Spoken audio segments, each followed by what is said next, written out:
Hi, folks. I have a cat. Had to give him some medicine as of late. It was like a dropper. And I didn't want to stick the dropper into his mouth because I can't do that because I'm just not good at that. But I mixed it with something and he drank it all. It is, of course, Small's broth. What is Small's broth? Well, this podcast is sponsored by Small's. Small's is fresh cat food that is protein packed, made with protein packed recipes, all preservative free, 100% human grade ingredients that you'd find in your fridge. And it's delivered right to your door. That's why cats.com named Small's their best overall cat food. For a limited time, get 60% off your first order plus free shipping when you head to smalls.com/majority. Starting with Smalls is easy. You just share info about your cat's diet, health, and food preferences. Then Smalls puts together a personalized meal plan for your cat. No more picking between random brands at the store. Smalls has the right food to satisfy any cat's cravings.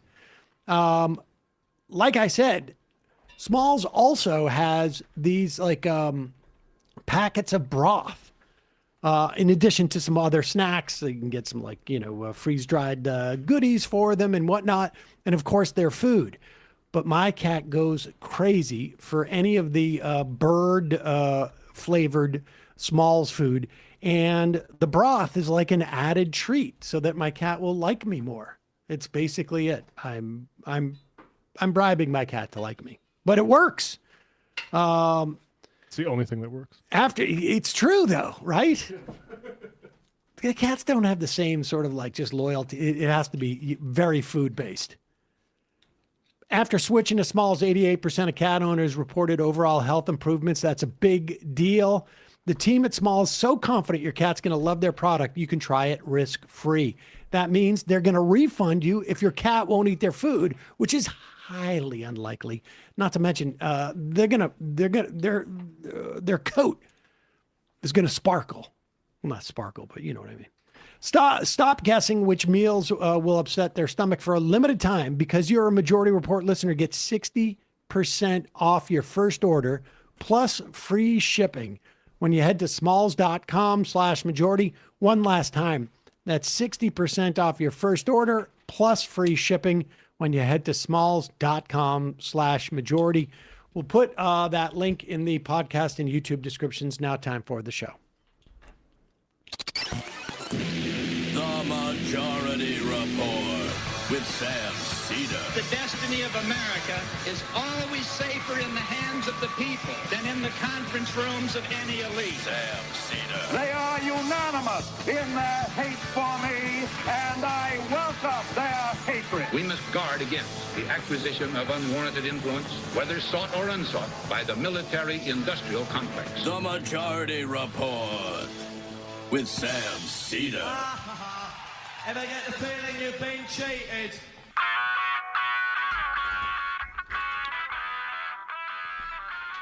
It is Monday, March 2nd, 2026. My name is Sam Seder. This is the 5-time award-winning Majority Report. We are broadcasting live steps from the industrially ravaged Gowanus Canal in the heartland of America, downtown Brooklyn, USA. On the program today, we're going to have 3 candidates running for Congress. Alexis Goldstein running in Maryland's 6th district. Anabel Mendoza running in Illinois' 7th district. And Junaid Ahmed running for Illinois' 8th district. We've got primaries coming up in Illinois. Is that tomorrow? Yes, North Carolina too. No, Illinois, I'm sorry, it's the 16th. Texas. Tomorrow in Texas is North Carolina. Yes. 16th. I lost my date because, of course, also on the program today at Israel's behest, Donald Trump launches a meandering war against Iran. Iranian supreme leader killed, other members of the Iranian leadership killed.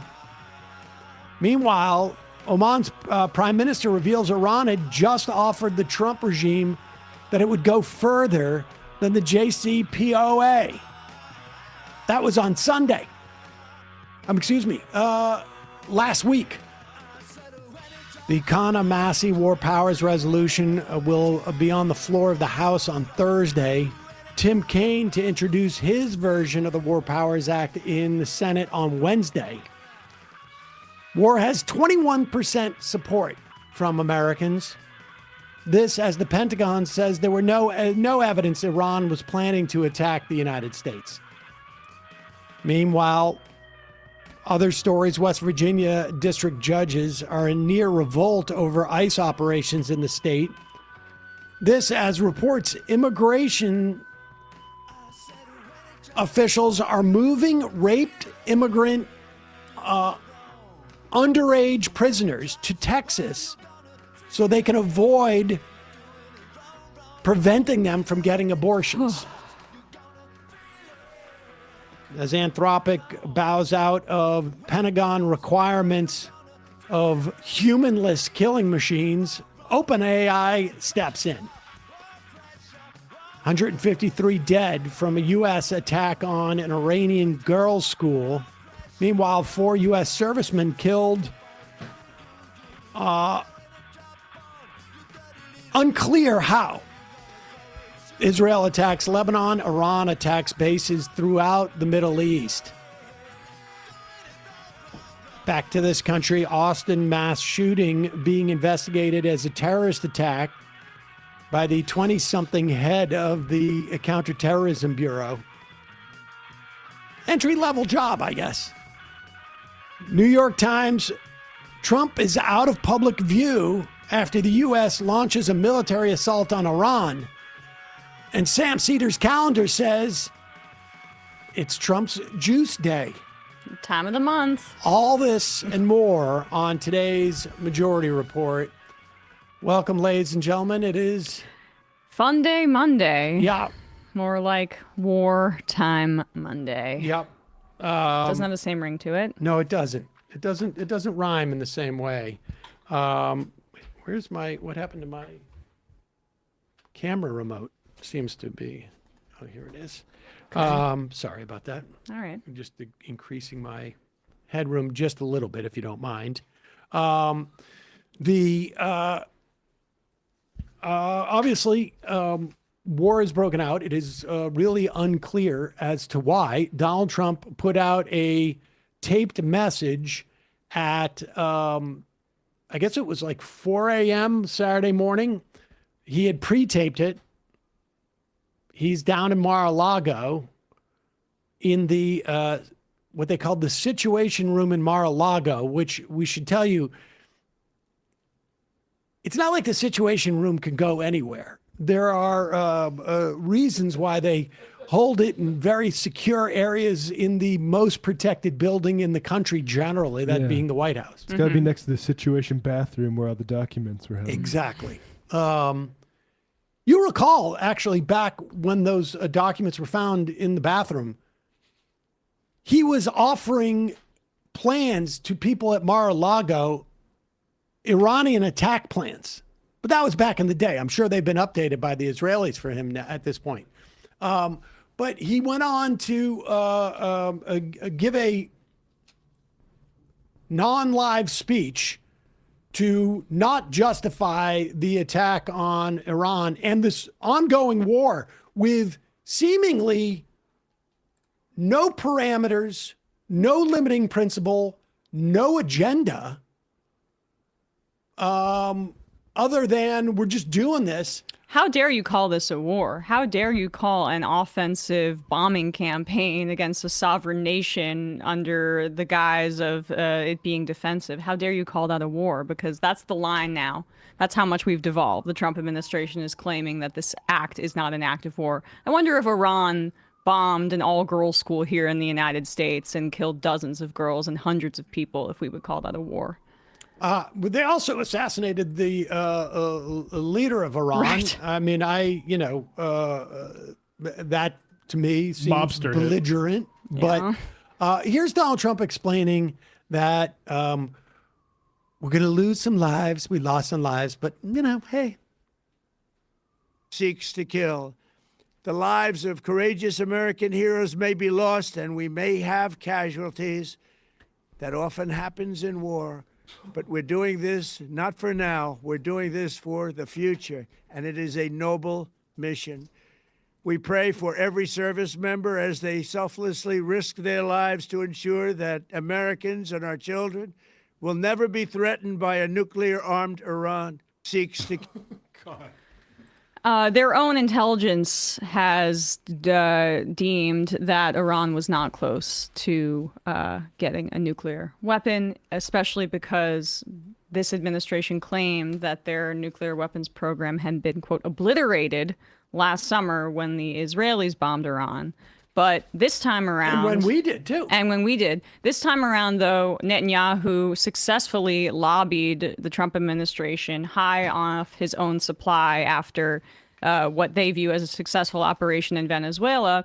Netanyahu was able to appeal to our idiotic president to get more United States involvement in this bombing campaign in Iran, because the last summer, Israel actually took some significant hits when the Iranians responded to their act of aggression. So they need us, even as they pretend to be the strong Israelis in the Middle East. CIA assessed prior to the Iranian attacks that Khamenei can be replaced by hardline IRGC elements if killed. We had Trita Parsi on, I think it was, 3 weeks ago, who made it clear that the Iranian government structure is not contingent upon one charismatic leader, particularly like the idea that there wasn't a plan for the death of an 86-year-old. This is not the U.S. Senate, folks.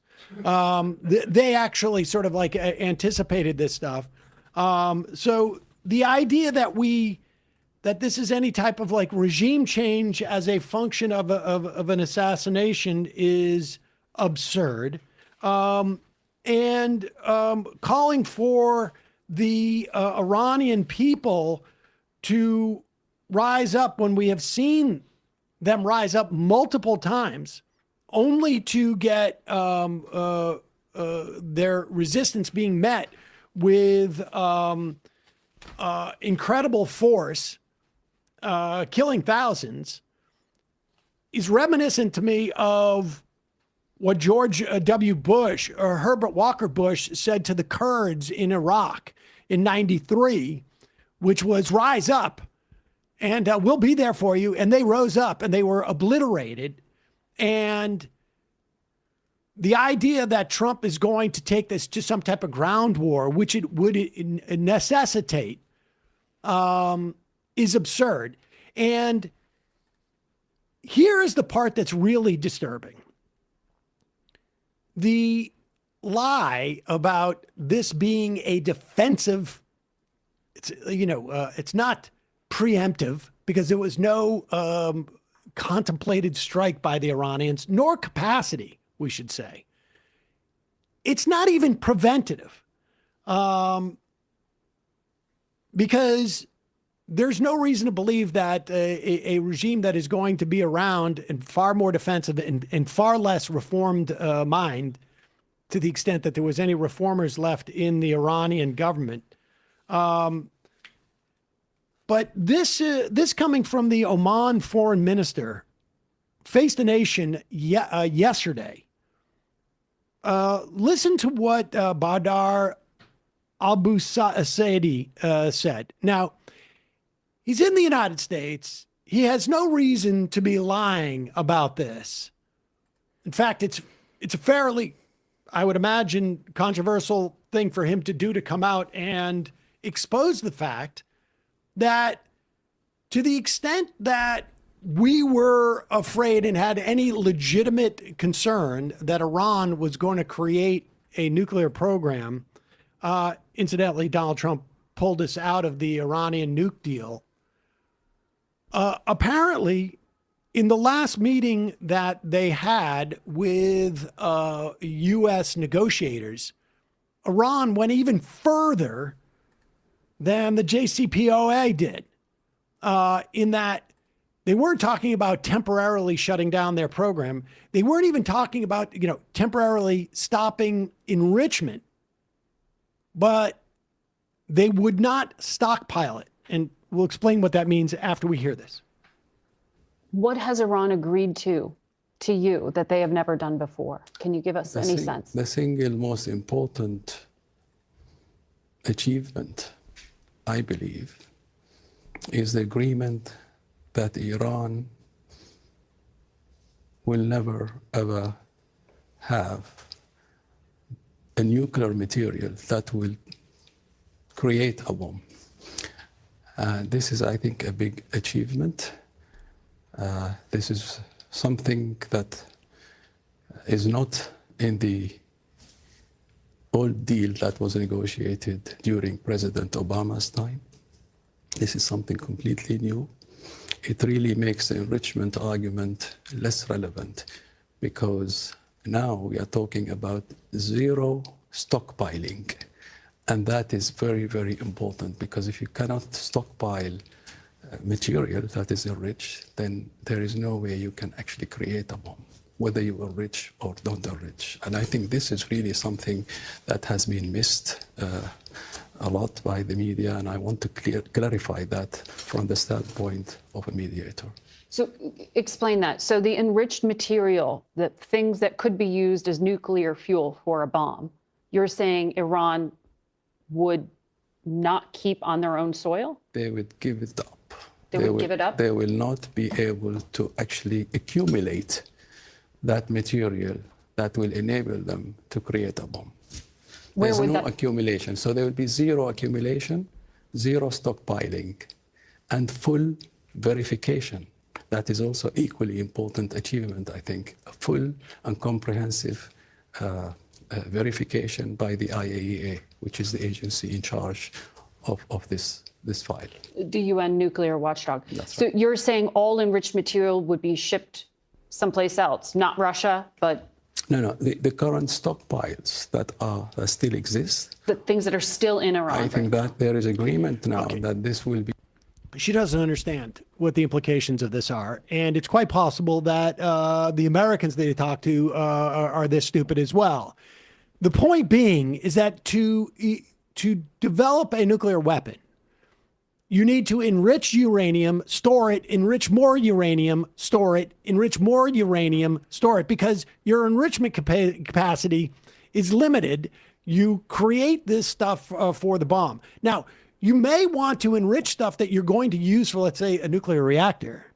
And in fact, use that and have enrichment only for those limited purposes. But to create a weapon, you need to be able to make stockpiles of this stuff. And so to the extent that they have any stockpiles now, they would get rid of those. But the issue is going forward, they wouldn't stockpile. So it doesn't matter. And he goes on to say that with full oversight over the capacity to stockpile. And so he's saying enrichment is irrelevant at that point because it doesn't matter if you're not stockpiling, because that's the only way you can make a bomb. And this tweet from Laura Rosen, longtime national security reporter,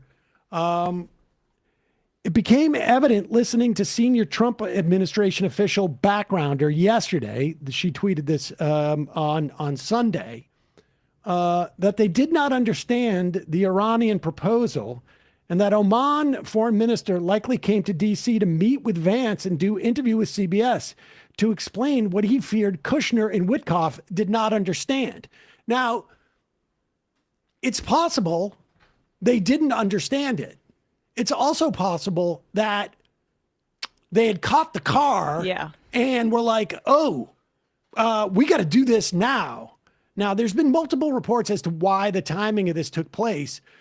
Supposedly, at other times, the weather was bad, that they had been preparing for this for an extended period of time, that they wanted to be able to assassinate Khamenei when he had this regular Saturday morning meeting. I don't know if we'll ever know, but it's quite clear that there was a push for this regardless of circumstance, to the point where like nobody seems to have even bothered to pretend or that there's really manufacture anything else. consent. Exactly. I mean, there was a multi-month effort to manufacture consent for the Iraq War, which included pleas to the United Nations, which included bringing Congress into the fold. Like, the Trump administration here is acting, committing an act of war, not any pretense associated with it, which is a war that only 27% of Americans support. And he goes out there and says that Americans are going to die more. We already know that 3 at least are dead, and we don't fully know the circumstances of that. But this is, like, thematically overall, the action of the Israelis and the United States and the Epstein class represented by the Trump administration, a group of elites that understand that right now there's a shot clock, because they've lost public opinion for good. So whether this is genocide, whether it's regime change wars, whether it's destroying a state, corruption, major nation that's yes, friendly to you, which is what this is. You bomb everybody who could replace Khamenei, and then also the police stations. You're trying to destroy the state. So they know it's lost for good, and they're acting with that urgency. We'll have more to say about this later, and obviously we're going to ask our guests, 3 candidates, about their positions on this going forward. I can guess what it will be, but we'll hear it from them. Meantime, a couple of words from our sponsors. We all know health issues don't follow a 9-to-5 schedule. With ZocDoc, having no time to book a doctor's appointment is actually no problem. So when you don't have any time for yourself until 11 p.m., or you cut your finger making a midnight snack, or you have a late night heart-to-heart with your friend who pushes you to finally see the doctor, you can go to ZocDoc anytime, 24/7, and find a doctor that you love to make make your health plan happen. Yep, even if it's way after hours. ZocDoc is a free app and website that helps you find and book high-quality in-network doctors, so you can find someone you love. We're talking about booking in-network appointments with more than 150,000 providers across all 50 states. Want to see your doctor in person? Great. Can do. Prefer a video visit? You can do that too. When you're ready, you can see their real-time availability. Click to book instantly. No phone tag, no waiting around. Appointments made through ZocDoc happen fast, typically within 24 to 72 hours of booking. You can even score same-day appointments. I have used ZocDoc when I was on the road. I had a dental emergency, find a dentist. Both Emma and Matt have used ZocDoc, and my daughter recently used ZocDoc to find a therapist. She's adulting now, which is exciting. It's super easy. I'm not knocking my daughter, but she did it. Thank you, Brian. I'd like to thank ZocDoc for sponsoring today's episode. The point is, it makes it super easy. There's very little hurdles, and she found a great doctor. Stop putting off those doctor's appointments and go to ZocDoc.com/majority to find and instantly book a doctor you love today. That's ZocDoc.com/majority, ZocDoc.com/majority. Thanks, ZocDoc, for sponsoring this message. Incidentally, it's free. It is free for you. Also on the program, this episode of Majority Report brought to you by Wild Grain. Wild Grain is the first bake from frozen subscription box for artisanal breads, seasonal pastries, and fresh pastas. This stuff is fantastic. Unlike many store-bought options, Wild Grain uses simple ingredients that you can pronounce, a slow fermentation process that can be easier on your belly, and richer in nutrients and antioxidants. There's no preservatives, there's no shortcuts, plus all items conveniently bake in 25 minutes or less. No thawing required. Wild Grain boxes are fully customizable. In addition to their variety box, they have a gluten-free box, a vegan box, and a new protein box. I'm telling you, this stuff is delicious. I immediately start remembering the smell in my apartment as I'm cooking the croissants, as I'm cooking the bread, and it's easy. You just literally take it out of the freezer, take it out of the bag, pop it on a baking tray, and you're done. Couldn't be easier, but also couldn't be more delicious. Apple cider donuts I had. Honestly, an easy, quick, convenient way to make real bread and become a hero. People get impressed when you come out with that. Imagine having fresh bakery quality bread, pastries, and pasta at home without any trips to the store. And don't just take my word for it. They have over 40,000 five-star reviews. They have been voted best food subscription box by USA Today for 3 years in a row. For a limited time, Wild Grain is offering you $30 off your first box. I'm literally salivating. Plus free croissants for life when you go to wildgrain.com/majority to start your subscription today. That's $30 off your first box and free croissants for life when you visit wildgrain.com/majority, or you can use the promo code majority at checkout. Check it out. We'll put this in the podcast and video description, YouTube description. Quick break. We're going to come back with our first candidate of 3 of the day, Alexis Goldstein, formerly at the Consumer Financial Protection Bureau, now running for Congress in Maryland's 6th District. We'll be right back.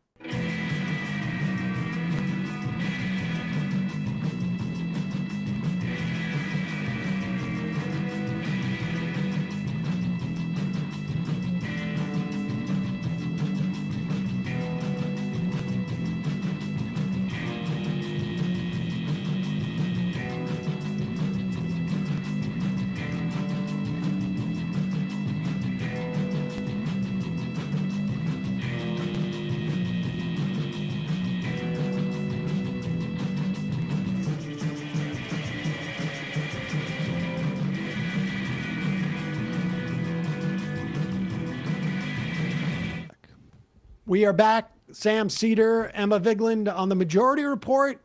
Want to welcome back to the program. It's been a long time.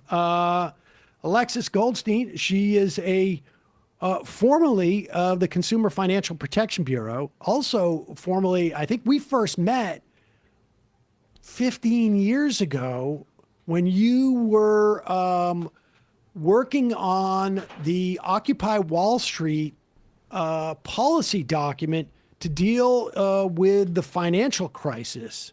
You're now running for Congress in Maryland 6th. Give us a little bit, a brief history of what you've been doing really for the past 15 years in the wake of leaving Wall Street.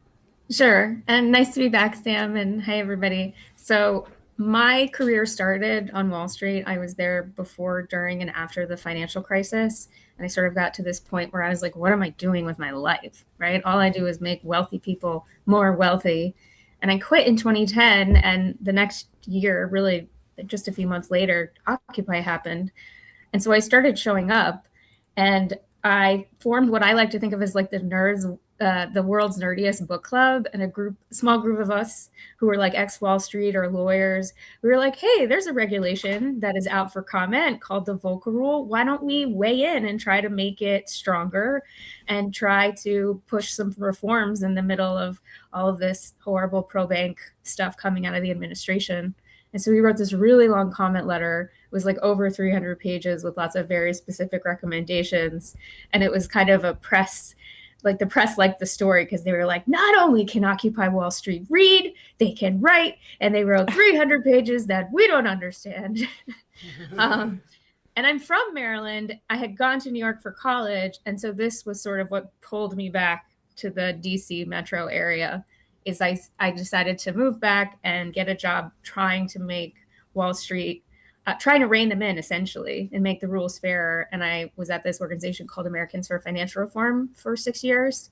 And a big part of the work that I did there, in addition to Wall Street reform, was student debt cancellation and pushing for student debt cancellation, which is obviously still an unfinished fight. And then in 2022, I joined the government for the first time in my career. Like, I'd worked in private sector, I worked in nonprofits, and here I was at the government at the Consumer Financial Protection Bureau, which was actually created by that 2010 law after the financial crisis. And its really whole purpose in life is to help people who are getting ripped off by their financial firms and their banks. So it was a great job. fast forward to 2025, USAID had just crashed and burned and been destroyed by Elon Musk. And me and my coworkers at CFPB noticed some people in the building that we didn't recognize using, at least one of our laptops. And so I decided to say hello and ask who they were and if they had the proper training to handle all of the sensitive data that the CFPB has on Americans. And they were like, we don't have to tell you our name. In fact, we're going to call security on you. So as you might guess, that was DOGE. And they didn't love that I asked them any questions. And so I was put on admin leave. I've been on admin leave for the last year. And then 2 or so weeks ago, the CFPB fired me essentially for doing my job. Because one of the things they tell you to do is protect sensitive data, ask questions. If something is suspicious, you should please tell us. And so I was like, well, why don't I run for Congress? And so I threw my hat in the ring in Maryland. And I'm running against a billionaire and a mega millionaire in the Democratic primary, which is on June 23rd. A billionaire and a mega millionaire. Well, at least there's variety. Yeah. Diversity, ideological diversity.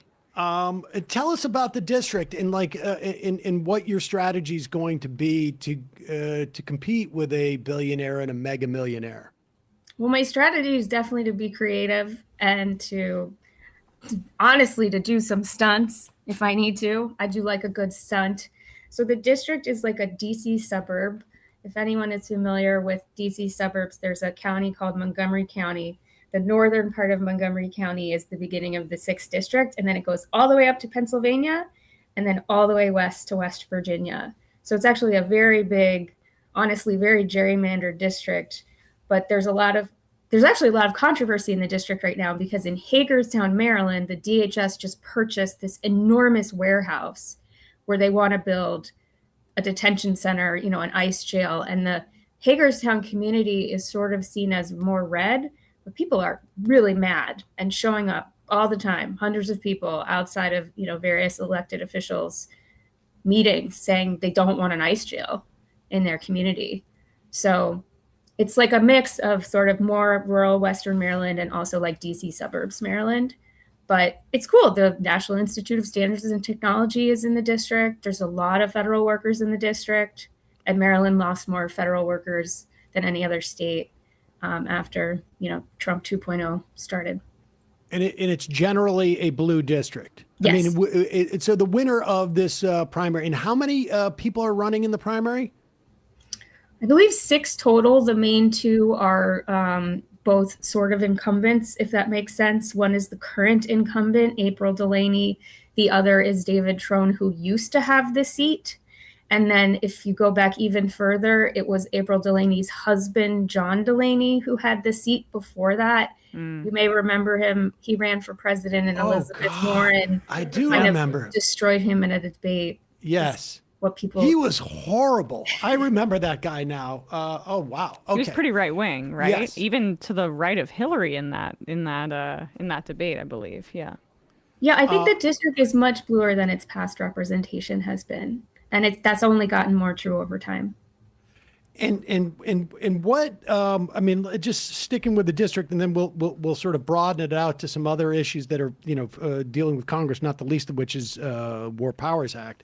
But there's I would imagine a lot of unemployment in your district right now. And what are the implications of that? And I would imagine it's sort of like cresting now because a lot of people coming off of administrative leave and now being like officially let go by, in the wake of a lot of these court cases that said that the government can do this. How to address that? So it's definitely people are losing their job because of the federal workforce, being dismantled and attacked. But there's also like small businesses that are having trouble and trying to stay open because there's been increased ICE activity in northern Montgomery County in the district.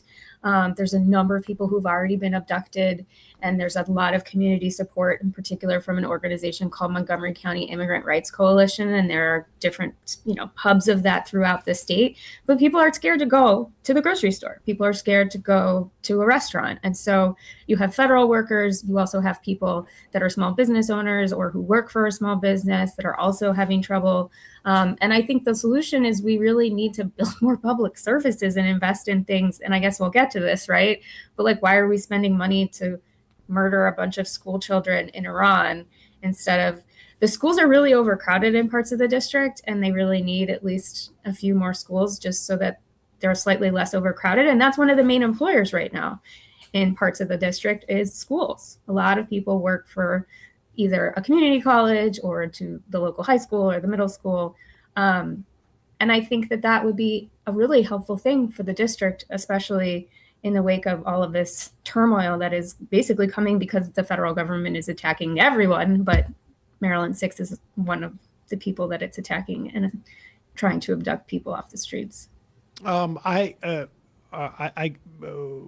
have a sense I know what your answer is going to be on this, but on the Wars Powers resolution, but also further beyond the process in which the president attacks another country, your perspective on this war. Yes, I do think it's an illegal war. They didn't seek congressional input. That is something that, my opponents, April Delaney and David Trone, have both pointed out. But I would go further than that. There was no consultation with the United Nations. I would also say that negotiations were ongoing. And the best way, some people say, look, we have to prevent Iran from developing a nuclear weapon. We had a plan for that. Speaking of, 10 or 15 years ago, in 2015, the Obama administration had this thing called the Iran deal, the JCPOA, because I'm from the DMV and we love our acronyms. But one of my opponents, David Trone, was initially opposed to that. And, his statement and April Delaney's statement following this attack is really just focused on the procedural question. And I absolutely think there's a procedural problem here. But I don't see why we should be spending all of this money paying some AI vendor to target the wrong people to murder a bunch of kids when there are so many people who need funding here. It's absurd. And it's, I think, a violation of the norms in the international community for a number of reasons. And just, I guess, relatedly, would you support the Block the Bombs Act if you were to join Congress? Is that a House bill or a Senate bill? House bill to block bombs to Israel. Would that be something that you would support? Yes, I'm not familiar with that bill, but I am pro an arms embargo to Israel. Absolutely. Awesome. We could go down. I know there's obviously you're looking to restore and strengthen the Consumer Financial Protection Bureau. I think we would be even better place in this country. It had a lot of the things that you were part of developing in that Occupy Wall Street working paper had been implemented. What are you looking for in terms of in fighting against was it a billionaire and a multi-millionaire, or just a multi-millionaire and a big millionaire? I'll have to double check, but it's definitely a multi-millionaire and a mega millionaire, if not a billionaire. Let me get back to you. What are the strategies you pursue? What is it that you need at this point? I would imagine volunteers, infrastructure, et cetera. You have, I guess, 3 months, March, April, May, and then into June before the primary there. If people want to support what you're doing in Maryland, how would they do that? So you can volunteer for the campaign if you go to alexis4md.com, 4 spelled out, FORMD.com. We're going to be doing canvassing. We're going to be doing phone banking. We're going to try and just meet people where they are. It's a really big district, so we're going to need a lot of people to go to various parts. So yeah, if people want to support or even just chip in $5, you can just go to alexisformd.com. We could use all the help we could get. And I think people are really excited, right? People want something different for the district. There's a lot of really cool things in the district, right? There's an amazing roller derby team. There's all these libraries that are so beautiful, and there's so much organizing happening at the local libraries. So I think there's a real hunger for this, but we just need to get the message out. and particularly with districts that are this blue, they need to be, I mean, it's, it's one thing you're running for, Congress in Alabama, and I'm not necessarily going to get the Democrat that, would appeal to someone like myself. But in a very blue district in Maryland, particularly one that has been, so devastated by the conservative agenda of attack on a government, you would expect that we should have someone like you as our congressperson there. Yeah, I mean, I think there's an affordability crisis everywhere, but there's an affordability crisis in Maryland's 6th district too, right? There's lots of concern with all of the new housing construction that's happened. Like, some people have been leaving the sort of DC metro area and moving out to the district because they can't afford being in the core center, but that just raises costs to people there. Food prices are up here just like they are up everywhere else. And so I think that people are looking for someone that has a little, I take the bus. Also, by the way, eat your heart out, New York City. There are 2 counties in the district that I live in right now that are free. We have free buses in Montgomery County for the last 7 months and free shuttle buses. It's not possible. I thought that only took place in in China or right. What?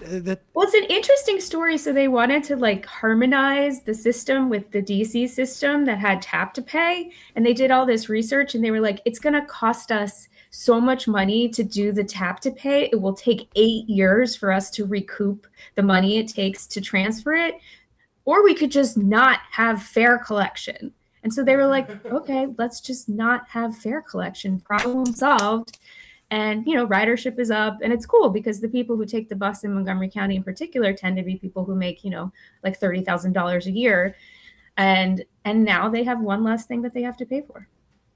That's awesome. It's good to know that that's possible. I thought that was magic. Alexis Goldstein, again, it is Alexis for FOR MD.com, Alexis for MD.com. You could also go to electalexis.org if that's easier for you to remember. All right. Well, we'll put at least one of those, link that in our podcast and YouTube description. Thanks so much for your time today. Good luck. Keep us updated. Thanks, Alexis. Great to see you all. Great to see you as well. All right. Bye-bye. All right, folks, we're going to take a quick break. When we come back, we're going to be talking to Anabel Mendoza. She is an immigrant rights organizer, and she is running to represent Illinois' 7th congressional district in a primary that takes place in about 2 weeks. We'll be right back after this.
We are back. Sam Seder, Emma Vigeland on the Majority Report. Want to welcome Anabel Mendoza to the show. She is running for Illinois' 7th congressional district. And Anabel, we just want to first play this clip.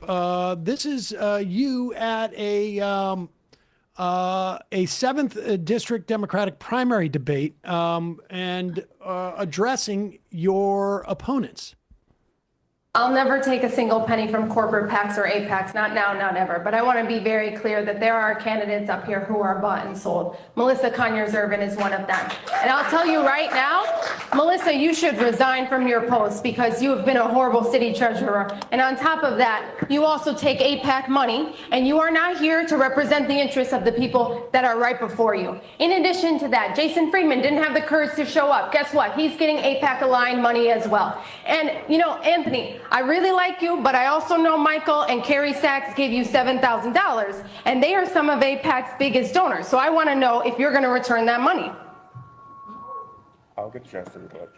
Okay. So, would you describe yourself as a wallflower? Yeah, exactly. That's the perfect description of me, clearly. Yeah, thanks for sharing the clip again. Yeah, I mean, I love that clip. I saw it went viral. You calling out your opponents for taking AIPAC or like Israel-aligned money.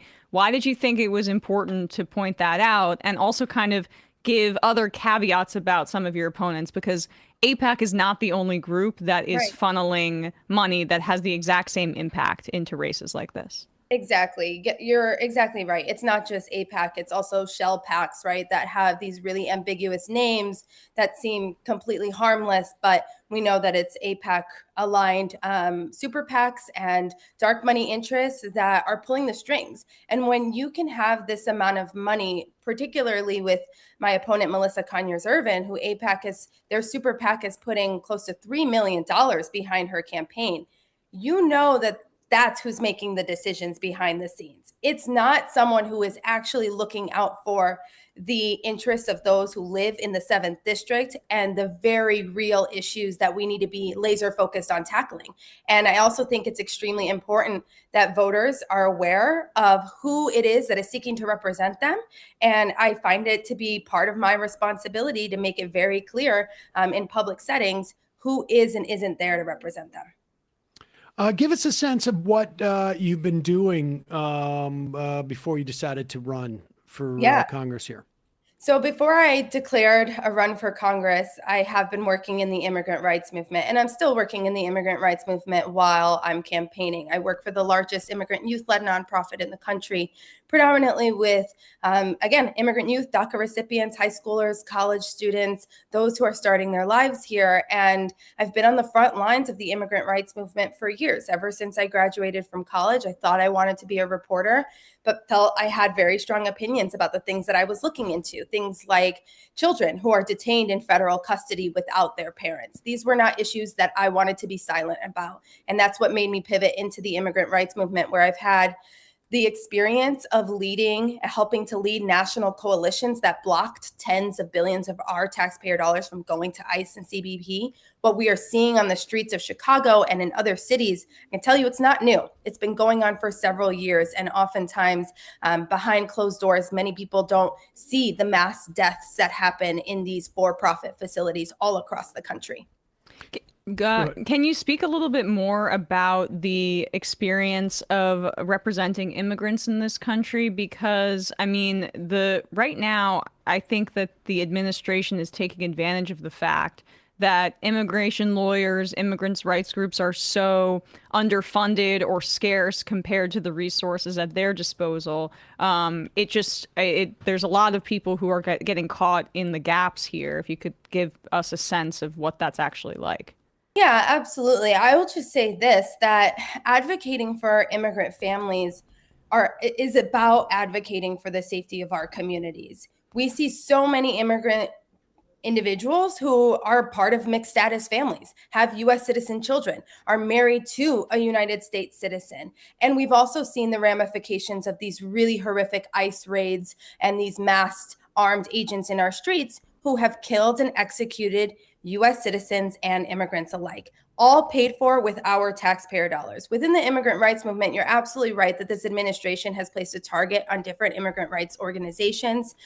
They've placed a target on folks who are speaking out against ICE, right? Who are actively exercising their First Amendment rights and who are peacefully protesting here in this district. I have had the honor of meeting with and talking to folks who have been on the front lines as well at the Broadview facility, which has garnered national attention. And that is located in the 7th district where I am running. And there have been individuals who have been targeted by the federal administration that this government is trying to make an example out of. If you speak out for your immigrant neighbors, if you speak out against the injustices that you're seeing, not only are we going to hammer down on your freedom of speech, but we're going to make an example out of you. We're going to prosecute you. We're going to try to terrify you and terrify anybody else from speaking out against the atrocities that we're witnessing.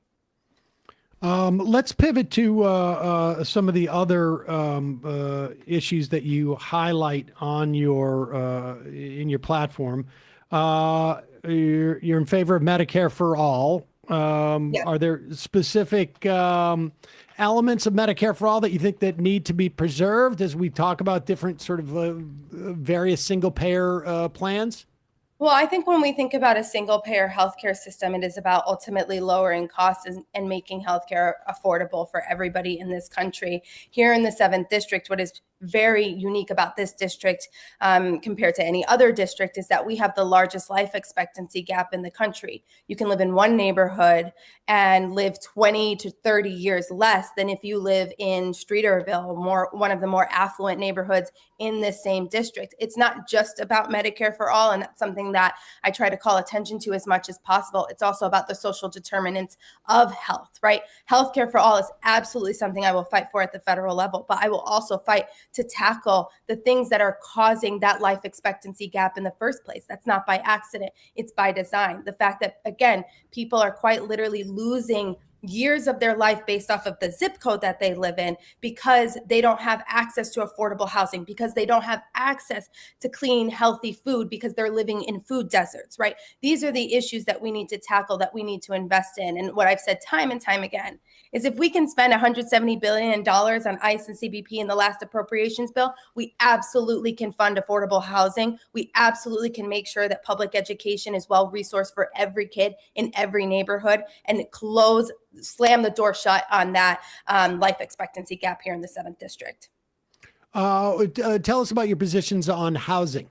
Yeah. So like I said, I think affordable housing is something that is an absolute necessity in this district. You have, on average, renters are spending 50% of their income just on rent alone, and prices are rising all around us, whether it's your groceries, maybe you are trying to pay off medical debt or your student debt, right? You are one crisis away from potentially not being able to afford housing. So investing in building more affordable, dignified housing in this district, expanding things like HUD Section 8 voucher programs to ensure that we have more individuals who can buy homes for the first time. We know that in this country, owning property is what builds generational wealth. That is something that we need to invest in and something that I would be laser focused on, in addition to also holding corporate landlords accountable for the extreme price gouging that they do for everyday renters that continue to rise their rents and nobody can afford to actually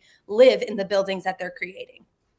So you're two weeks out, I guess 2 weeks tomorrow, right? Yeah, I think 15 days officially. Yeah. And so give us a sense of of what your sense is of the race at this point. I mean, this race is sort of like a little bit under the radar relative to some of the other ones. Give us a sense of what, I don't know, what you think your chances are, but what you've been doing, what you're getting, how people are responding in the community. Look, I'm running the best race that I can. I'm running an aggressive race that is focused on delivering for the people in this district. And I believe that I can win this race. Of course, this is a race that is extremely crowded, the first open seat that we've had in almost 30 years. There are so many different candidates up and down this ballot. But what I have said consistently is that while there's 13 Democrats running, not all of us are the same.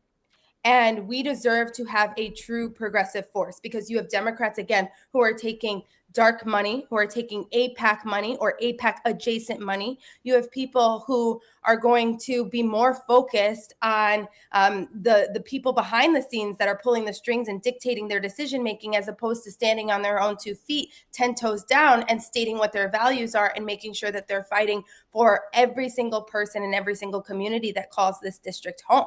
That sets me apart from most of this ballot. And again, with both my lived experience being a lifelong Chicagoan from a working class background and my professional experience in the immigrant rights movement, I believe I am the true progressive that is positioned for this exact moment, a moment where we are facing existential crises, and we cannot afford to have elected officials who are bought. We cannot afford to have elected officials who are going to mince their words about any of what is going on. We need people who are going to go to Congress and get things done and are going to be focused on delivering for every single family, who calls this district home. We have 15 days left. My team, I am so blessed to have such an amazing team that is helping me run an incredible race. And we're going to be out there continuing to talk to voters. When I'm at the doors, there's still a lot of people who are undecided. So we're out there making sure that we're reaching them in every way possible.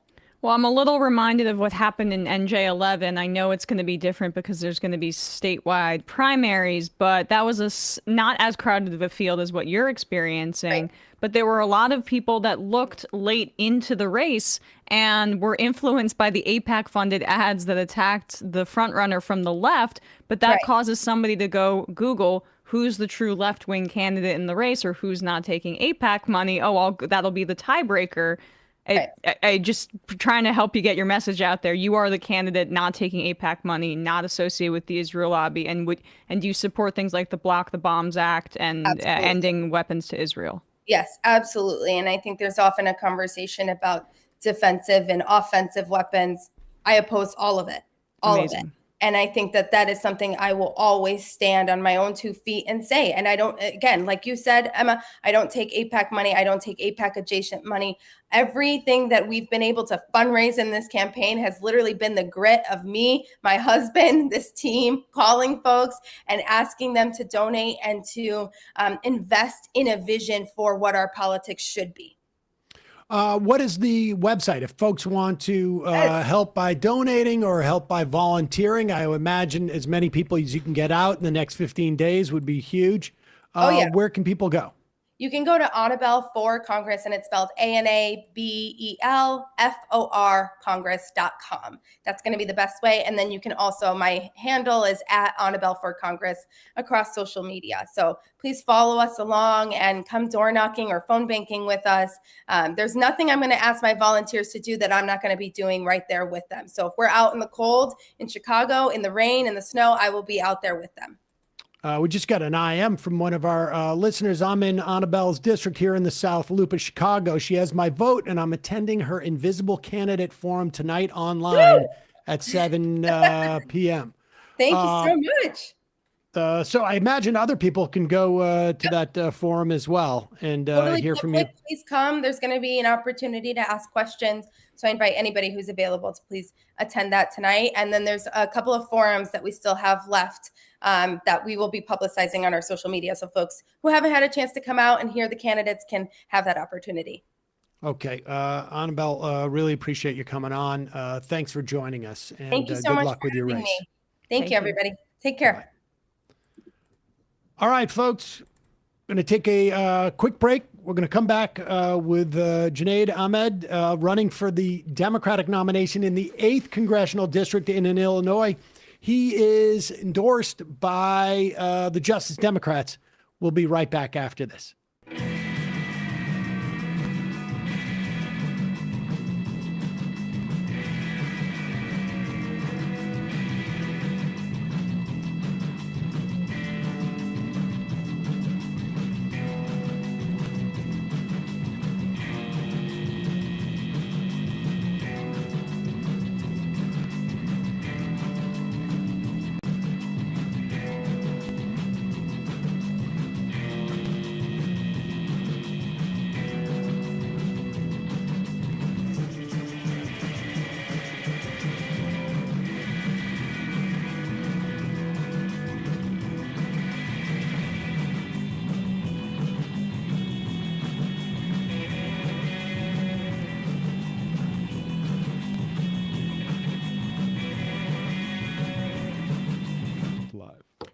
We are back. Sam Seder, Emma Vigeland on the Majority Report. It's a pleasure to welcome to the program Junaid Ahmed. He is running for the Democratic nomination in the 8th Congressional District in Illinois. You are endorsed by the Justice Democrats, which, you know, I think is both an indication of your politics, but also, you know, the Justice Democrats, all organizations have limited funds. And when they decide that they're going to put their funds behind somebody, it's based upon both their politics, but also a perception of their ability to win in that race. Give us a sense of your background before we get into what you'd like to do in the in Illinois' 8th. Great. Sam, my story is like so many millions of Americans, so many people in my district. My parents, my dad came here as, you know, and then I came here with my parents as an immigrant. So dad worked two jobs, you know, in a 2-bedroom apartment. A typical story where, you know, saw both parents working super hard, and I wanted to return and I wanted to honor that sacrifice that our parents did for us. And I started out my college education at a community college in Chicago, transferred to Four-Year University where I worked full-time, went to school in the evenings. Then a few years later, I went back, earned an MBA from Chicago Booth School of Business, and been an activist in the community. Giving back to the community was at the top of everything that I did in my life, part of multiple relief organizations, and you know, just standing up for what is right. And when student debt was at the forefront of my wife's high interest rate, when you know, when my son was in the hospital for 1 night and 2 days, and I thought I have the world's best insurance, our bill was about $10,000. That's when Bernie Sanders came into the fore, and that's what got me into politics the first time around. Excellent. And we should say you're running against a particular Democrat, a Democrat who, and it's worth talking about because Melissa Bean's record in Congress is it's almost shocking in a way. Tell us a little bit about why you're running specifically against her. Yeah, I think she actually was introduced into this race by, you know, it's a pretty much well-known secret, I think, that AIPAC wanted her back into this race because we were doing really well early on into the race.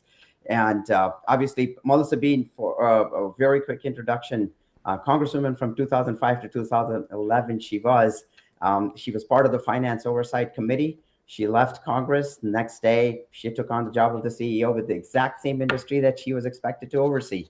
And yeah, that's the. And today, when she is coming back, she is, you know, supported by just about everything you can think of. AIPAC has thrown millions and millions. And to add to it, it's a crypto that's come in, it's AI that has come in, and the moderate Dems are also coming in for her. They don't know what to do with all the money. I mean, 19 mailers so far. Sometimes people are saying that getting 2 mailers in 1 day, they don't know what to do with all that money. And just looking at her voting record, right? She was Wall Street's favorite Democrat. That's the title she earned, by the way. And she voted for Bush tax cuts. Wow. We lost Junaid. Junaid froze for just a second, but that's pretty incredible. Do we have Junaid? Oh. 1 second there. Bear with us, folks. I will say this.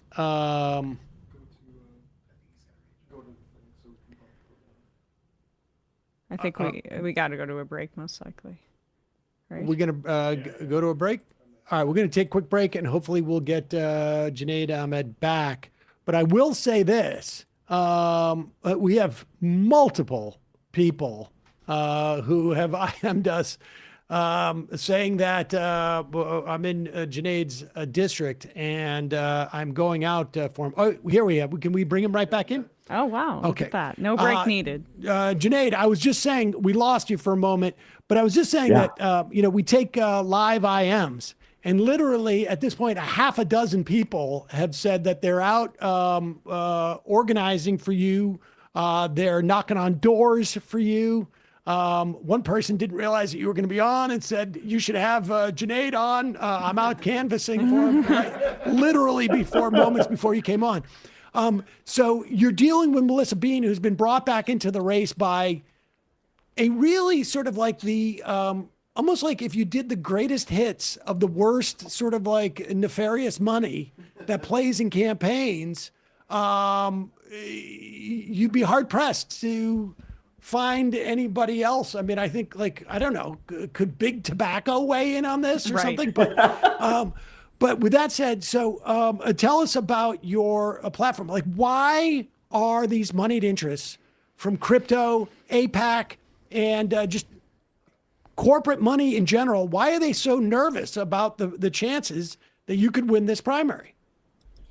Look, I have a history of being out in the streets, standing up for, saying that healthcare is a human right, standing up for saying that, look, the ICE barbarism that's going on across the country at this point, that's got to stop. I was at the forefront of shutting down an ICE detention center in Trump 1.0, which seems like a much better era than we are in right now. When parents and children were being separated, we were out about 30, 35 miles northwest of here in McHenry County. There was ICE detention center where we're keeping parents separated from their children. They're holding them at that detention center. And we protested relentlessly in cold winter nights until we successfully shut it down. So they know the voice of the people that we are going to bring. And I have taken a public oath that I will never accept corporate PAC money. I have said publicly that I will never accept dark APAC money, and they don't want it. That means I'm going to be standing up for what is right for people. And when that happens, the big money loses, and they do not want it. And that's why they're throwing in everything that they got into this race. You support Medicare for all, like you say, as healthcare as a human right. You have called for the end of Citizens United. You want to end all U.S. military aid to Israel, permanent ceasefire, right of return for Palestinians, use of the House oversight to investigate and hold Trump officials accountable. I imagine you wouldn't be voting for something like George Bush's tax cuts. No, I would not. All right. I just wanted to see if I could. That's good to know. Give us a sense of like what you've been doing organizationally and how you've been getting the word out. I mean, you're fighting. I think at least at this point, the amount of money that's come in against you is, I think, at larger than any other campaign, at least to this point. I mean, you're only 2 weeks out from the primary, so it's possible that there's a lot of money floating around out there. It's possible it could end up more, but I mean, even also with the crypto stuff, it's just sort of fascinating how much more they want in terms of owning our lawmakers. But what have you done? I imagine you have some money, but it's not like you have that kind of money. What have you been doing to counteract that? So we're meeting the voters where they're at. We are talking to voters. I've personally been at hundreds of doors. We are knocking doors. We are talking to people. So far, this weekend alone, we knocked about 3,500, 3,600 doors just this weekend. And we are at about at 35,000 at this point. We're going to be, by the time in the next 2 weeks we're done, we're going to be talking to about 66,000 people at their doors. That is something that, no amount of money can buy. Even if they come up with 20, 50, 100 million, they're not going to be able to counter what we're doing, just having the face-to-face conversations. That's number one. And we're not stopping there, right? We have raised $1.3 million, just about in that ballpark. And when we filed our first quarter, Sam, back, I'm taking you back to the first quarter, we did 340,000 is what we raised at the time. 90%, just shy of 90% in state, just shy of 60% in district. That's the kind of grassroots movement that we have, and that money cannot buy. And that's where we have, tens of people, hundreds at times over weekends that we are knocking doors, talking to people. And this is what I say. We still need to stay alive for the next 2 weeks. We still need to raise a little bit of money, but trust me, we are going to win this race. We are going to make this happen. Dark money is not going to win in Illinois' 8th congressional district. The people of this district do not want to be bought and sold. And unfortunately, that's what we're dealing with. And we believe we are going to be at the forefront of bringing this voice of the people to Congress. Asking pretty much everybody this who's coming on the show today, but would you support the Block the Bombs Act in Congress and support ending weapons to Israel? And also, do you make the distinction between offensive and defensive? So first off, Block the Bombs. I have absolutely said yes to that publicly. And because of that one reason, I have been endorsed by Congresswoman Delia Ramirez. I genuinely... the support that we're building in this district with the, Congressional Progressive Caucus and the leadership that we have, especially locally here and nationally with Pramila Jayapal and Ro Khanna, that's the kind of policies that I've publicly said that I will be supporting. and that's on the record at this point. So short answer there, and then their endorsements, I think, is a testament that we are going to be working together. I've been talking to them very much regularly. As a freshman, I'm excited to kind of make some positive changes. I was going to say, in terms of the money that you're up against, you raised a sizable amount yourself. Nothing can compete with having motivated volunteers who are genuinely supportive. I just remember like the one time I met a Cuomo guy giving out flyers on the street in New York City. And I took the flyer, I walked half a block and I walked back to him and I was like, hey, what is it that you really like about Cuomo? And he just looked at me, he's like, I'm getting paid. And that was it. I'm getting paid to hand out the flyers. And it really does make a difference. And I think, like, we are seeing time and time again, as we have motivated volunteers organizing, getting out, telling their family, knocking on doors, showing their genuine enthusiasm. I honestly can't imagine there are going to be many people who are able to knock on a door for Melissa Bean and express a genuine enthusiasm for her candidacy. Like, we need less regulation on crypto. We need more corporate interests in our politics. Like, how does someone even present that? It would be fascinating to talk to one of those people. Junaid, tell us your website and where folks can, our audience can go and help you if they are in district or outside of district.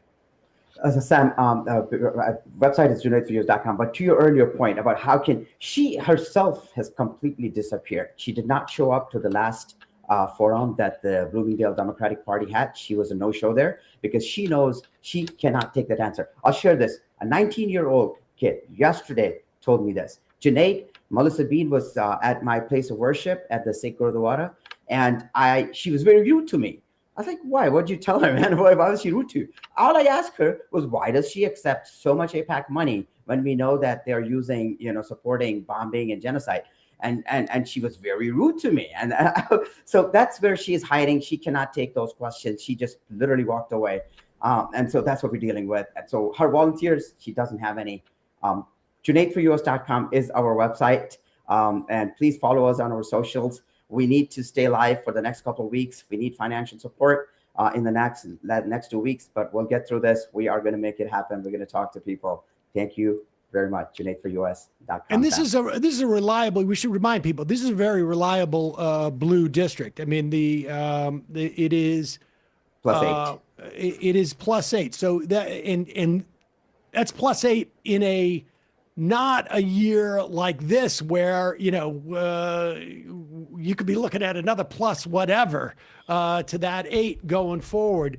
So really appreciate your coming on. Good luck over the next 2 weeks. I imagine you're going to be knocking on a lot of doors and shaking a lot of hands, and appreciate you taking the time to talk to us. Thank you. Thank you very much. Thank you for having me. Thanks so much.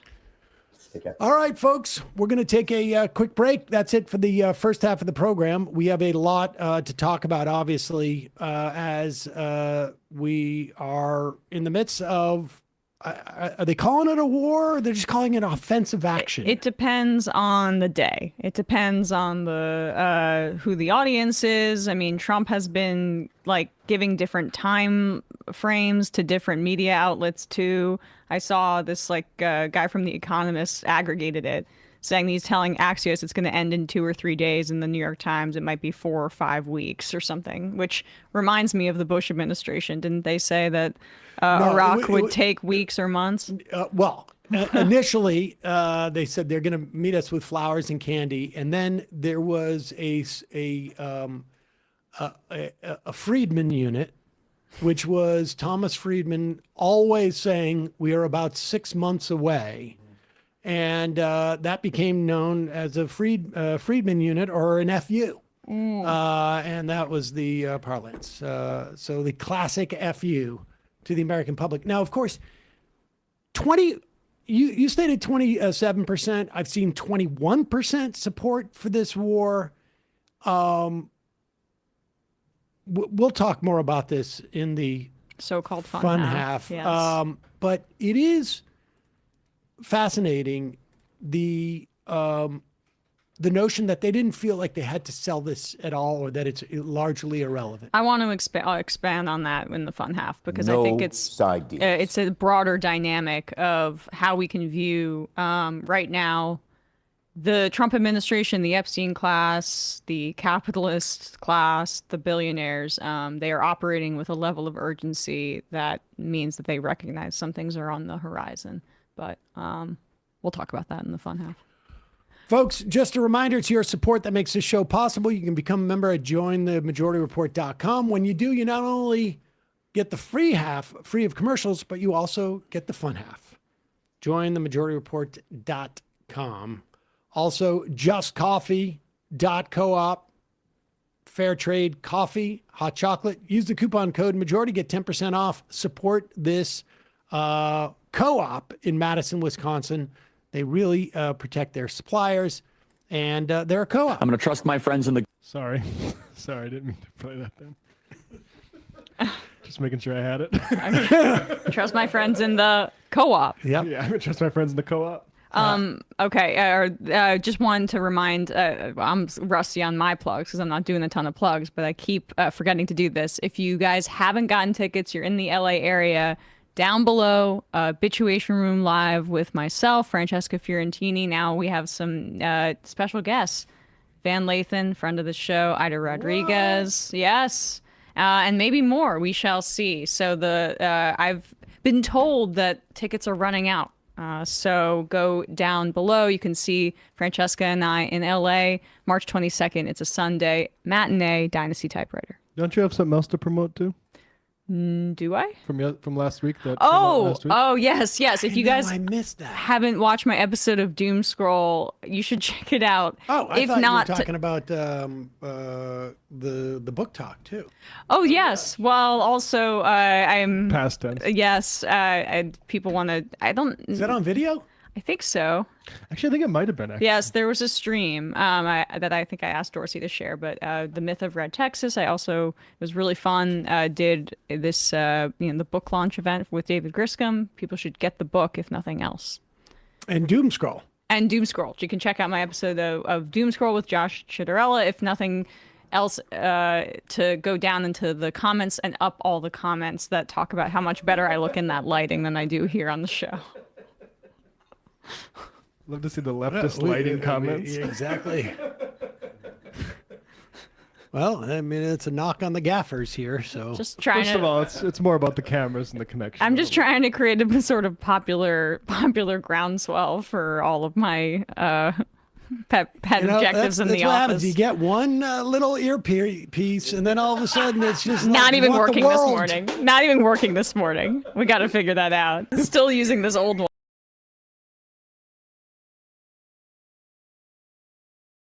Yep, you're right. You're right. You don't just bestow upon somebody an $18 investment in technology. Right. See you in the fun half. Oh wait. I got it. Wait, sorry. Patreon.com/Left Reckoning. I did a monologue about the new mobster world we live in that apparently has sort of tacit bipartisan support where we just whack people, and then the only problem we have is, well, we should have whacked them a little bit, like with more plausible deniability. And also Charlie Kirk, who again famously said this: I'm going to trust my friends in the government. After the first time we struck Iran last year and said, look, it might look like we're doing a war, and Trump ran on anti-war stuff, but rest assured that Lindsey Graham won't get what he wants, and we're not going to just take out the Ayatollah, because that would be stupid. So, rest in peace, Charlie. See you in the fun half. 3 months from now, 6 months from now, 9 months from now. And I don't think it's going to be the same as it looks like in 6 months from now. And I don't know if it's necessarily going to be better 6 months from now than it is 3 months from now. But I think around 18 months out, we're going to look back and go like, wow. What? What is that going on? It's nuts. Wait a second. Hold on for a second. The Majority Report. Emma, welcome to the program. Hey. Matt. What What is up, everyone? Fun hat. Nomi Key. You did it. Fun hat. Let's go, Brandon. Let's go, Brandon. Fun hat. Bradley, you want to say hello? Sorry to disappoint everyone. I'm just a random guy. It's all the boys today. Fundamentally false. No, I'm sorry. Women's Stop talking for a second. Now let me finish. Where is this coming from, dude? But dude, you want to smoke this 7A? Yes. Hi, me? This me? Yes. Is this me? Is it me? It is you. Is this me? Hello, is this me? I think it is you. Who is you? No sound. Every single freaking day. What's on your mind? Sports. We can discuss free markets and we can discuss capitalism. I'm gonna go throw up. Libertarians. They're so stupid, though. Common sense says, of course. Gobbledygook. We fucking nailed him. So what's 79 plus 21? Challenge met. I'm positively quivering. I believe 96, I want to say. 857-210-501. 1/2. 3/8. 9/11, for instance. $3,400, $1,900. 5, 4, $3 trillion sold. It's a zero-sum game. Actually, you're making me think less of it. But let me say this. Poop. You call it satire. Sam goes, it's satire. On top of it all, Yeah. my favorite part about you is just like every day, all day, like everything you do. Without a doubt. Hey, buddy, we see you. All right, folks. It's just the weak being weeded out, obviously. Yeah, sun's out, guns out. I don't know. But you should know. People just don't like to entertain ideas anymore. I have a question. Who cares? Our chat is enabled, folks. I love it. I do love that. Look, gotta jump. Gotta be quick. I gotta jump. I'm losing it, bro. 2 o'clock. We're already late, and the guy's being a dick. So screw him.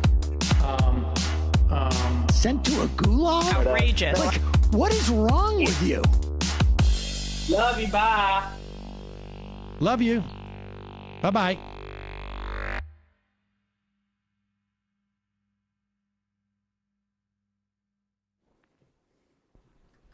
We are back. Sam Seder, Emma Vigeland on the Majority Report. So-called fun half of the program. We are now at war with Iran, although there was a couple. Do we have that? Did we get Hegseth? There was another one where he said, there's another clip of Hegseth that I didn't pull, but was very indicative of how this administration is justifying this, which was, well, let's just start with this one. But then he has another one talking about regime change clip from the same speech. Hegseth made sure that he had his, his hanky and his thing. I mean, he's got to look the part for Trump. And here he is saying we didn't start this war. So apparently we've been at war with Iran for what war? Exactly. Here's Pete Hegseth, the Secretary of Defense, or as he likes to say, the Secretary of War. Brothers butchered by Iranian-backed roadside bombs and well-armed militias, thousands of our own. We didn't start this war, but under President Trump, we are. Pause it for 1 finishing second. it. I'm sorry, because I followed this during the Iraq War when we invaded, bombed, occupied Iraq illegally, and we lost 5,000 service people in Iraq. Is he suggesting that that was all the Iranians in Iraq? Is that what he said? I mean, honestly, I'm just trying to figure this out. We've just we are bombing the hell out of Iran. We are killing children, women, men, for that matter. We are endangering the lives of people who the Iranians are striking back at because they're being attacked. And he's citing thousands of American servicemen who have been killed by Iranians. Like, why hadn't we been told this before? But I guess this war has been ongoing. We didn't even realize it because we live such a sheltered life that we didn't know that we were in an active war. Well-armed militias, thousands of our own. We didn't start this war, but under President Trump, we are finishing it. Their war on Americans has become our retribution against their Ayatollah and his death. Okay, wait a second. Their war against America has become our retribution against their Ayatollah. Matt, I know that you got an advanced degree in literature. Would you explain? Yeah, I might want to take another pass at that one. So exactly. Let's hear that Fight again. them on the beaches. Start this war, but under President Trump, we are finishing it. Their war on Americans has become our retribution against their Ayatollah and his death cult. If nothing is war, then everything is, or if nothing is war, then nothing is, because I'm confused. Hegseth is kind of diverging from the line that most Republicans are trying to zero in on. Perhaps we'll play a clip later of Markwayne Mullin insisting that this is not a war, because they know that the Trump campaign in 2024 was they were lying to anybody who's paid attention to Trump. Any member of the media that took this seriously probably shouldn't have a career anymore. The idea that Trump is anti-war, because we have his track record, and he's bombed at least 7 countries so far in his administration. But let's get back to the Hegseth, the regime change thing. Did you get that? I don't know. No, he said this is not a war of regime change, though we did change the regime. Oh, yes. Okay. It's all sort of like this weird. It's as if they think they only have to sell this to Fox News. And I think this is a grave miscalculation. As a political matter, as a military matter, I don't even think it's a calculation. I don't think they've done any calculating. Pete Hegseth says he's going to end this war that apparently we've been in with Iran, which we didn't know about, even though you have other people saying it's not really a war. But he says we're going to end this war. There has never been a war that has been waged exclusively, or won, I should say, with exclusively air power. And, but here's Hegseth talking about the question as to whether it's regime change. Turns out the regime who chanted death to America and death to Israel was gifted death from America and death from Israel. This is not a so-called regime change war, but the regime sure did change, and the world is better off for it. Turns out the regime... I mean, this stuff is like, honestly, this is such grade school stuff. And it's one thing like where they can get away with this stuff, I think, like when it's issues that aren't as dramatic as this, and they can just play to Fox News. But with 27% support, whatever that number is, and as crude as it is, no pun intended, oil prices are going to go up because of this. People are watching tens, hundreds of millions of dollars being spent per hour on this. And I think, we don't know how much further this is going to go. At one point, the Pentagon's going to say, hey, guess what? We're out of weapons. Like all of these sort of anti-missile weapons that we're sending to our allies, there's a limited amount that we have. We just simply haven't been able to make them fast enough. And we don't know how many missiles Iran has. And at one point, more of these missiles are going to start to permeate these anti-missile defense systems. And Pete Hegseth being cute with his wordsmithing is just not going to cut it.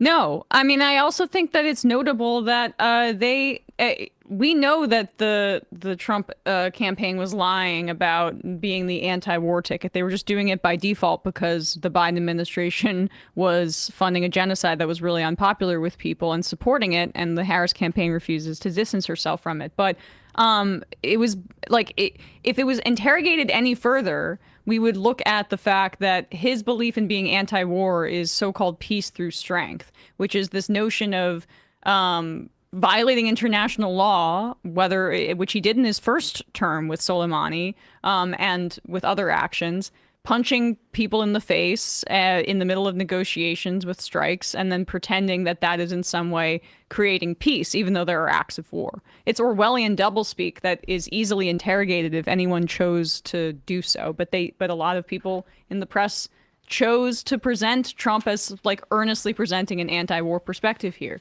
So they're caught with a political constituency that they still feel somewhat beholden to, because this administration doesn't care about the 60+% of Americans on the Democratic side and the independents that despise the administration's actions. They're always playing to the base, whether it's the Nazi posting or whether, it's like, just the way that J.D. Vance denies. But so they still feel some connection to this constituency where they said no new wars. They feel like they can talk around it.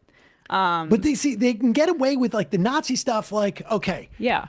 The number of people that you meet on the street are aware of like the DHS putting out cute, like whatever it is, 1480H stuff or whatever that, their cute dog whistle stuff is. But this is a war that everybody's going to be talking about, Yes. and they have absolutely no answers for any of this. Look at what Jonathan Karl posted. This is number 8.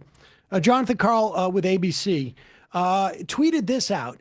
Pete Hegseth has said this is not a regime change war, but the regime sure has changed. As if he's like hosting some type of roast.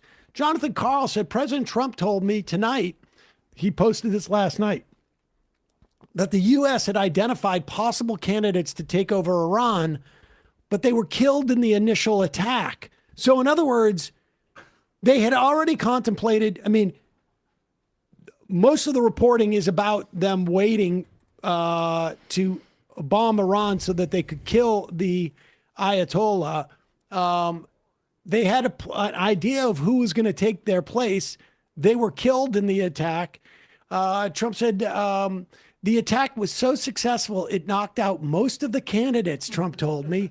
I'm not going to be anybody. It's not going to be anybody we were thinking of because they're all dead. Second or third place is dead. Now, Trump is bragging about this, but for those of us who are not a complete babbling moron, you're attacking a country. You have a plan to take out the leadership, and then you have no idea what's going to replace it. This is a massive country with a massive military, and after day one of your bombing, your plan just like, well, now we're just flying blind. I mean, like, what? Well, this is where you gotta, this is a madman. And I think that we need to view the actions of this administration on this front through that lens. They were feeling immensely arrogant after Venezuela because but for their standards, it was successful. They took out Maduro. They did this big show of force, and they have been starving Cuba with this level of arrogance, but also they feel like they can steal Venezuela's oil by having Delcy Rodriguez run the country with an almost literal gun to her head. You're going to do what we say, or we could do the same thing to you. And Trump is feeling like basically his entire domestic agenda is over at this point. They destroyed Medicaid and the Affordable Care Act, cut taxes for the rich. What else are they going to do? So except ICE crackdowns, authoritarianism, and the big dick contest that he wants to engage in on the international stage. And so, like, also, I do think that Netanyahu is a master manipulator of our presidents. We saw it with Biden, who was clearly apparently just doing it for the love of the game. He's not in the Epstein files, let alone maybe what intelligence they have on Trump that could be influencing some of this stuff. But I think it's more appealing to Trump's ego here, generally. Like the idea that last summer the Israelis bombed Iran. Iran's response was swift and did inflict damage on the Israelis. So he's going to him and saying, like, the time is now. Netanyahu's saying this to Trump, the time is now, and we need American support, or we're not going to be able to do so effectively. And so the Americans did support it. And what we did was we bombed a children's school, a girls' school, that 10 years ago was apparently a part of IRGC defensive, like, it's not far from the base. It's not far, but I even saw that perhaps this was already, like, because Iran is so they've keep the West out, the maps might have been outdated, and the United States and the Israelis may have thought that this school still was a military installation based on maps from 10 years ago. But we killed at least 85 girls at a school. The United States over 100 at this point now. Which, by the way, Israel's pretending that Iran did it to themselves. Where have we heard that tactic before? Hamas blowing up their own hospitals? We had talked about Rachel Maddow had claimed that that some of this was also coming from perhaps some Gulf state leaders. I will say. I have a little bit of skepticism of that, but it's possible. But there is, like, with this level of incompetence. Now, we know that Donald Trump has viewed loyalty over everything else. And having had worked at at Air America when it was owned by a con man who I do think was probably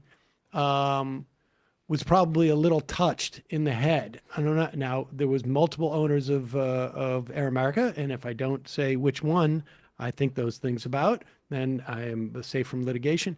But I did notice that when you had someone like that, they would surround themselves with incompetent people because the one thing that they wanted was just let me do what I'm doing and don't question me on anything. And so they're like, it's not inconceivable to me, like well, we thought there was going to be someone who was going to take over, and it turns out we have no idea who's going to take over. We'll continue to bomb. It does feel like I got my 700 million or my 1.5 billion, or I got my $2 billion deal, or whatever. I got whatever it is that I want. And you know what? I don't care what happens after that. I really, and I was happy to see that I tweeted about this earlier, and Carl Baer, who we've had on the show, was saying that, like, it made the point that this is not being discussed enough, how this, like, older class of wealthy capitalists are, like, they recognize that there's a shot clock here. They recognize the idea that, like, you know, this is not going to be the getting's good right now. We're never going to have this opportunity again. That's what Lindsey Graham has been telling Trump over and over again. This has been what we've wanted for decades and decades, and finally is your opportunity to strike. So whether it's like, oh, we're going to buy Warner Brothers, we're going to create monopolistic mergers that are, you know, take over the media, like right? TikTok, that's exactly. ours now. Like CBS, that's ours now. HBO, that's ours now. Yep, exactly. It's actually because of the shot clock running out, and that's why the same investments have been made in your Congress people and your senators, because they're investing for this. There is a sense of we're in the getaway car right now. And there it's a lot of, you know, boomers, older class of people that have been enabled by our tax system that has given them tax cuts over and over again, created this incomprehensible amount of wealth. It's the Epstein class of people that are outside of state laws and view nation states as something to get around. There's emails Epstein's talking about. Yeah, we should get Congress to authorize a strike on Iran now, and capitalize on it.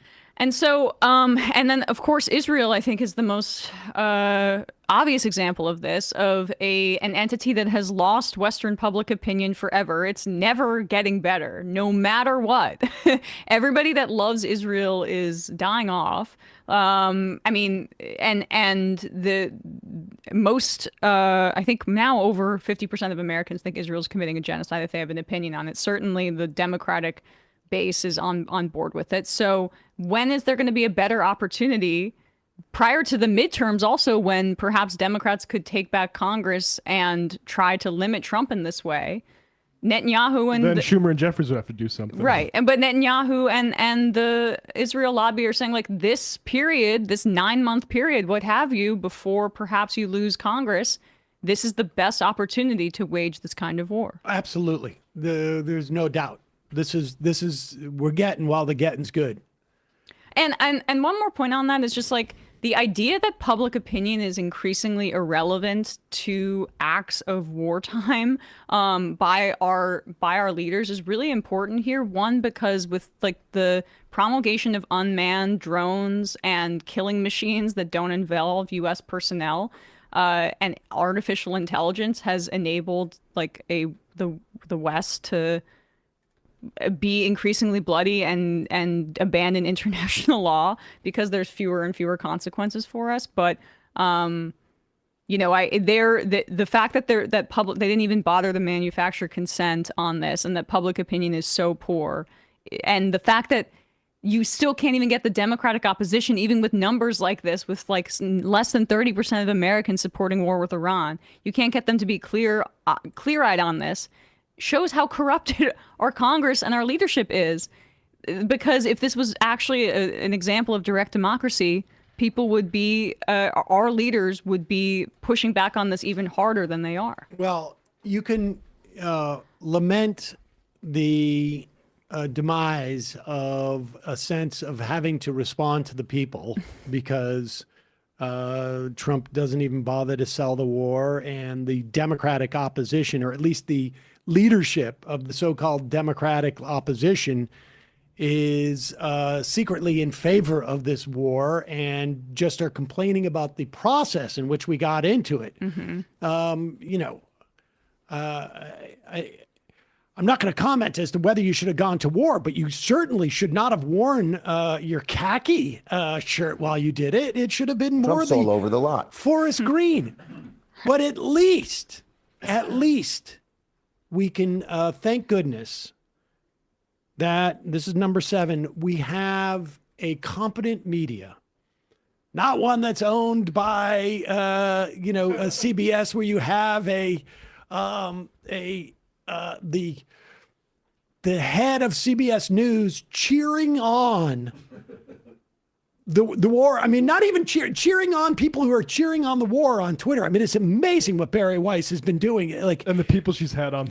No, she tweeted a fire emoji because there was some Iranian diaspora that CBS put on air who said, "Mr. Mamdani, you are more than welcome to come to one of my safe houses." And she responded with, she's been targeted by the Iranian regime. But I will say, when I watched that clip, I thought it was like a Saturday Night Live sketch. I honestly thought it was.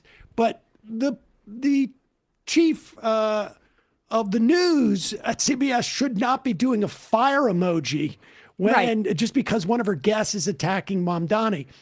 But we still have, yes, CBS, yes, TikTok. Yes, potentially Warner Brothers and HBO and CNN could go down the tube. But at least we still have NBC. And listen to this interview they did with the Iranian foreign minister. I honestly, if I was a producer of this show, I'd be like, dude, are you having a stroke? I really think that middle schoolers understand the laws of war more than seemingly these anchors. But it's just like the amount of propaganda that they embody. They're not, here's the amazing thing. I don't think these hosts are doing this on purpose. I think it's honestly just reflexive, which is the amazing thing. They can't do anything else. Watch this. You committing that Iran is not and will not build missiles that would have the capability to reach the United States? I can confirm, yes. Sir, if that's a red line for you, why is attacking U.S. military bases abroad justified? But because they are attacking us. They are U.S. military, installations, facilities, bases who are attacking us. We are under attack. Why don't you, recognize this fact? We are under the attack by U.S. forces in the region. So we have every right to defend ourselves. And how to defend ourselves? We attacked, the U.S. bases. This is obvious. This is a very simple fact. And I hope that, and I'm sure that people would understand that. We are not the one who attacked Americans. We are only defending ourselves. You committing that Iran... Okay, I mean, this is... So they get the commitment from Iran that we're not looking to build missiles that can deliver a nuclear weapon. All I can tell you is that I remember as a kid hearing that Israel's ambassador to the U.S., Abba Eban, I think his name was, had a British accent. And when he would come on and speak about like conflicts with with different Arab states, he was just like so well spoken that it was very easy for like the American white audience to be like, oh yeah, no, of course we know. I mean, if this dude had an American accent and was asked that question, yes, it would just be like, is this a joke? I mean, that's what Edward Said wrote about with Orientalism, which is like this view. I mean, they're either there to be noble savages or they're there to just take it. I mean, that's literally what they're saying. How do you ask? Let's hear this question again. How do you ask, why are you bombing our bases in the midst of being attacked? It's really racist. It is racist. That's what this is. Do you want to see Dave Rubin talk? Well, no, I want to see this again. Yeah. Yeah. You committing that Iran is not and will not build missiles that would have the capability to reach the United States? I can confirm, yes. Sir, if that's a red line for you, why is attacking U.S. military bases abroad justified? But because they are attacking us. They are U.S. military, installations, facilities, bases who are attacking us. We are under attack. Why don't you, recognize this fact? We are under the attack by U.S. We don't need to finish it, I guess. Yeah, but but the frustration that you must feel if you're not English is not your first language, and he obviously speaks English very well, but you don't know how to react to something so unbelievably absurd. Yeah. Like he's like working his way to like, wait a second, wait, what? He had to restrain himself because the idea, by the way, Iranian restraint is the only reason we're not in World War III. And that goes back to Trump 1.0 with the Soleimani and their restraint and their response there. I guess, does Iran have the right to defend itself, or are they just supposed to just lay down and take it from our rapist How can president? you justify firing missiles when we've only fired hundreds of missiles at you at this point? Don't you? Right. You have to wait till we hit 1,000. What's the rule? Isn't it like we got to drop 1,000 bombs on you before you can say? It's just, We dropped a bomb on a school with a bunch of little girls. They don't have the ability to punch. But we intended to hit a bad guy with it. They should be like just accepting that very premise and not retaliating against U.S. military personnel and bases here. It's amazing the level of arrogance. Are you guys ready to get your bubble burst or no? Wait. Let's just wait one more because we heard the Secretary of Defense, who refers to himself as the Secretary of War, claim that we are not that we are not involved in a regime change. But we did change the regime, according to him. But of course, according to Trump, we thought that he would get killed, but we thought that the people who were going to take over, we ended up killing them too. So we're going to see who takes over. And of course, unlike a place like Saddam Hussein, Iran has a much sort of more entrenched structure to their government, and is, while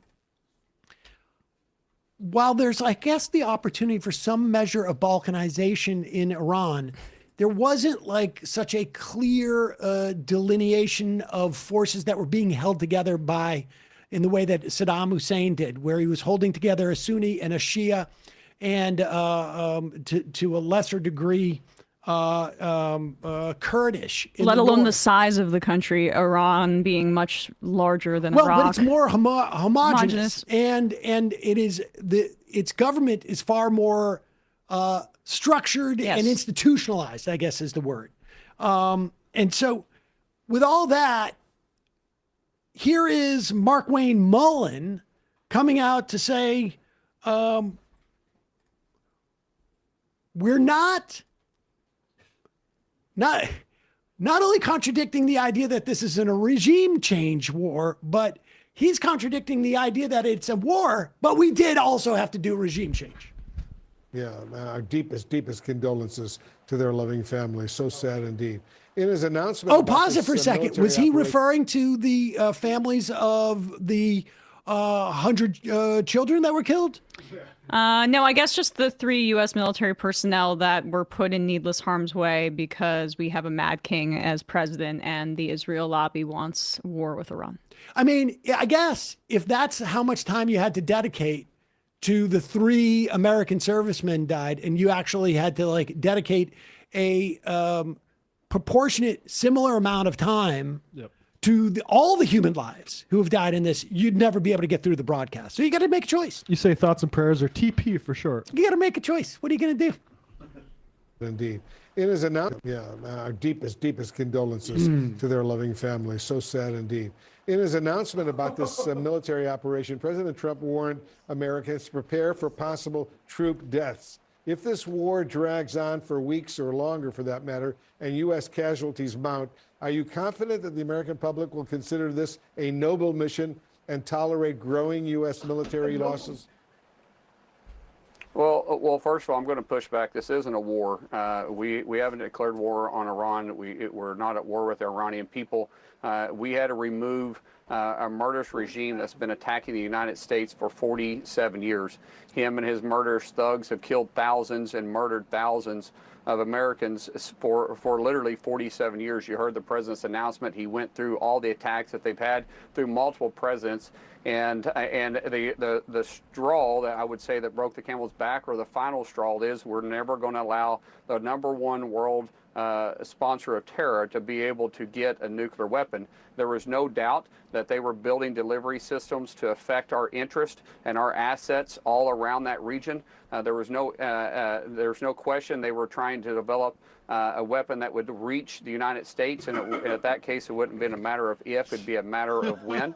And so after 9/11, America had a resolve that said we will never do this again, meaning never again. We'll never be caught flat-footed. We're going to be proactive and go after those that threaten us. And President Trump finally had the backbone that other presidents haven't to finally try diplomacy, and try diplomacy by saying you're not going to get a nuclear weapon. We're not going to negotiate with you. We're not going to allow you to enrich because you can't be trusted. You're not going to have the nuclear capability. And if you do, then you're going to pay the ultimate price. So I mean, there's so many lies in there. It's packed in there. But I love the idea of, just like Wolf Blitzer saying, what if this war drags on? Dude, this war is not dragging on. We are engaged in it. The moment if we stop and we say, we're done bombing you, how long will it take for the Iranians to stop bombing? I mean, it's just absurd. It's just absurd. And I will say, like, the difference between this and Iraq is how naked this stuff seems. Because, with Iraq, they took a couple of years and they built brick by brick, they manufactured this consent and create, and it, not the least which helped by the shock that many Americans were in the wake of 9/11. But this just seems so naked. They're just out there with their asses showing, and it just seems like a joke. Wolf Blitzer looks like a joke interviewing this guy. Like, there's not even, you can't even like pretend, like there's no, like, you can't even pretend that this is real. It's absurd. Yeah, I mean, but they're appealing to a core constituency of viewers that is still the most pro-Israel or, you know, more sympathetic to arguments like this, which is basically if you're older than 65. And like anybody that is already dragging down public opinion about this war isn't really watching as much. But like, except they've been around for 47 years. I know, as this like war that we've been engaged in with Iran, and they're like, wait, what? Well, Matt Duss made this point. By this definition of war, Pearl Harbor was not considered an act of war by the Japanese. The Japanese should have been like, "What do you mean we're at war? We just needed to deal with a threat." It was just a targeted strike. Couple of boats. Never mind the leader of your country. Why are you acting so messed up? We're just, doing police stuff. I mean, listen to targeted strike versus Iran attack. Notice some of these ways that in like language is used in the Western press to communicate this kind of thing. Because by any objective standard of war and war crimes, the United States has committed an egregious, offensive, illegal act of war. Killing schoolgirls, and we don't even have the final numbers there, in Iran. And the expectation from our press is like, how dare they respond? How dare they have anything to say about this?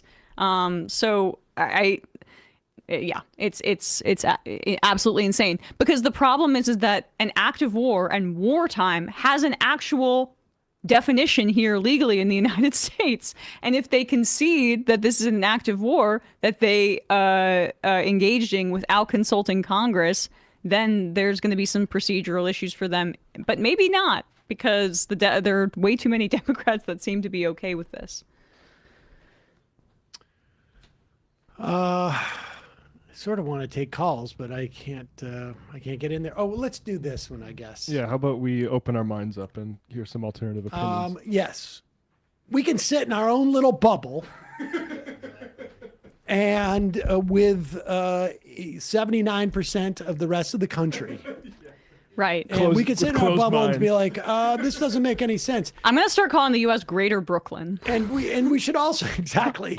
And we should also note that, like, I don't think there has been any type of absorption from what this foreign minister from Oman is saying, that the Iranians were already willing to go further than they have in any other agreement to avoid getting a nuclear weapon. I mean, it just shows what a lie all of this is. I imagine more and more people will absorb that as this goes on. It's quite possible that Donald Trump does the same thing he did with Venezuela, where kills the leader of Iran, and then nothing really changes. From there, I imagine things would get more repressive in Iran, but they don't really care about the people there. But let's get a different perspective, because it's easy to get so close-minded. Nobody else in our space in the YouTube world or Tim Pool and online. Steven Crowder both have their fill-ins. Well, Tim Pool, I know for a fact, is against war, so I'm sure he's going to come out strong against this. That's a harder question. But here is Dave Rubin trying to shed some light on this. Barack Obama, I think it was 2012, 2013, they had a massive uprising, and Obama did absolutely nothing. Here, the progressive hero, did nothing for the women and the people who just yearn to be free from the can you Iranian pause oppression. We just killed maybe 100+ girls to liberate them. All right, keep going. So we have to liberate in them. Iran, bombing a school. Here's a quick video, or a quick image, actually. This is Trump and the team monitoring the U.S.-Israeli attack on Iran on Sunday. Oh, he looks amazing. It's just serious stuff. This is not, they are not. Zoom out. Yeah, this is serious stuff. I mean, this is really serious. That's why you can tell he's so oily, because he's really sweating this That's situation. why Jack Posobiec's in the background. Oh, God, that hat must be holding all of that skin together. If you just take it off, he just melts. Oh, look at how secure the Situation Room is. They've got a curtain to block it off from the rest of the. Do you understand? This is in a country club conference dining room area that they have pumping through the curtain. They have put a curtain there so that they don't, for privacy. You don't see the wet bar that's right behind there for the. Like if I go to the Gap and try on clothes and there's like a little lock in a stall, that has more security than this makeshift Situation Room at Mar-a-Lago. Oh, sorry, I accidentally walked into the teleconferencing sales, the sales teleconference. Give me a hat because I'm having a bad hair day. This is the weirdest part. Contour looks good. This is serious stuff, you guys. Okay.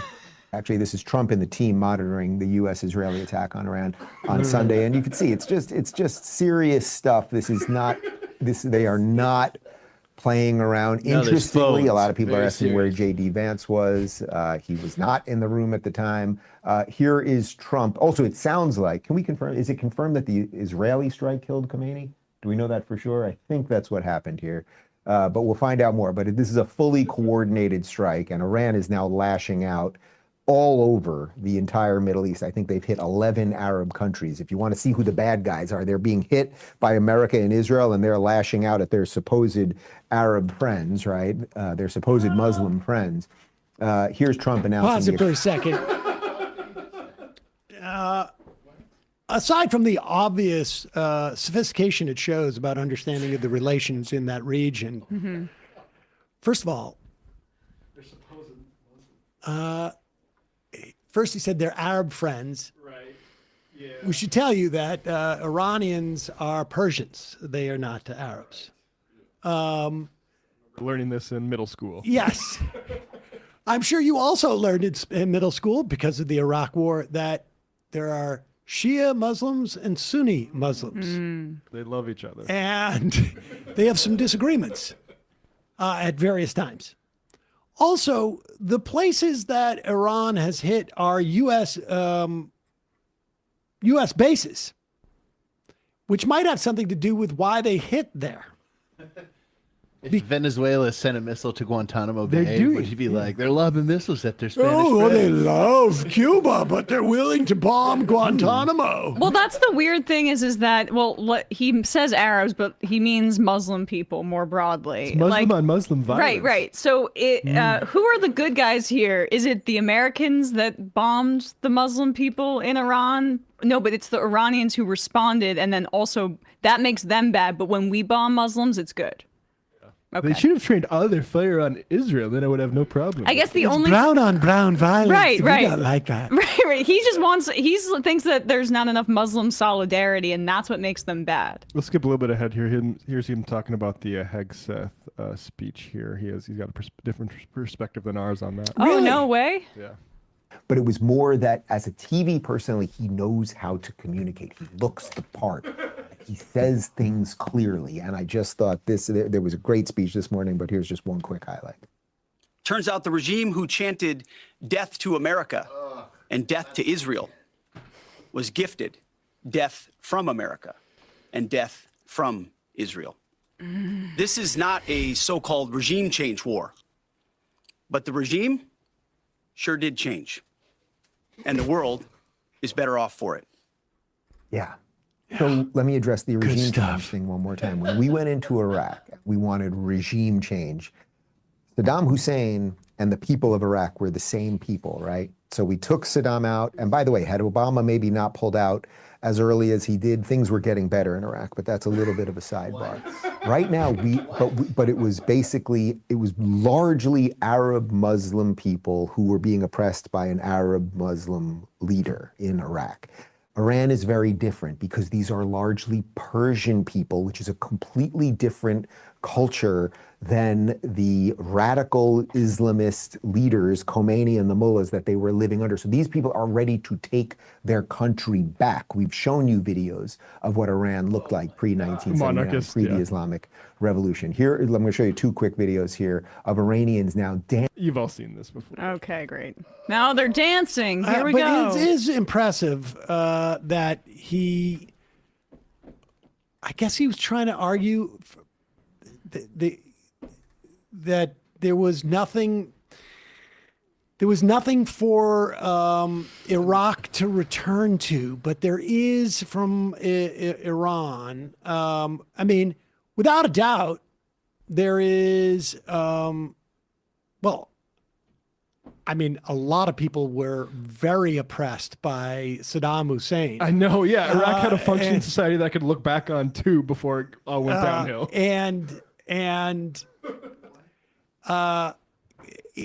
The weird part is that Saddam Hussein was actually more of a secularist in the first place relative to his or at least some of his population. I do think that there is a significant percentage of Iranians who don't want to live under a theocracy. I don't know if it's 60% or 40% or some iteration of that. But it's not like the Iranian Revolution just sort of like dropped out of the sky and there was no basis for it. We're the ones, to be fair, also the British, but the CIA and the MI6 were the ones who got rid of Iran's democracy or democratically elected prime minister in 1953 in a coup, basically because the Iranians were rude enough to have their country exist on British Petroleum's oil. Yeah, you want more than 16%? Please. And you're not supposed to have your national resources for your nation. That's absurd. And then we brought in an existing sort of like or reinforced an existing lineage of monarchy dictator that existed, that went from like more of like a, it would be almost as if we overthrew the Keir Starmer and then just had Prince Charles be the dictator. Would be the so there is definitely like some impetus for a, but he doesn't seem to shattered have your brain. He really did. You're trying to like I just like there's so much stupid around that you can't really just refute one thing. It's almost like you have to refute the right of Dave Rubin to talk. Yes. It's almost like, of course, the censorious left once again. But Dan from New London, whenever I hear the Hegseth clip, I think it has to be some SNL slam poetry parody skit.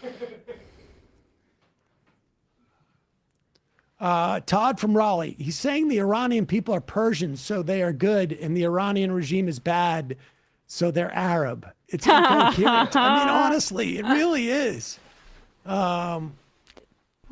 California resistance. Sam, the diaspora in other countries is not indicative of what is happening in Iran. I would imagine. Definitely. Doesn't mean that that the Iranian regime isn't immensely repressive, that there isn't a popular movement to replace them. It's just that the idea that is what the Americans and the Israelis are interested in for the good of the Iranian people is hilarious. It's hilarious. And also in Iran, there is a cultural and historical memory of that, what you're talking about there, that makes it even more difficult, I think, to impose a puppet government on a population because they've been through it before with the brutality of the Shah. Yeah, and I think, look, a diaspora is always, I mean, it's largely, not totally, self-selecting. And And it's almost definitional that they have a problem with any regime, which is, again, not a way of saying that it's good. I mean, a lot of people have left the United States. A lot of Americans have left the United States because of Donald Trump. But it's much more actively like the Iranian and Cuban diaspora in the United States. This was also like a national security project to bring in people that were sympathetic to capitalism. Oh, yeah, of course. Yeah. And were kicked out because of their sympathies or escaped. I said Cuba, right? Yeah. Yep.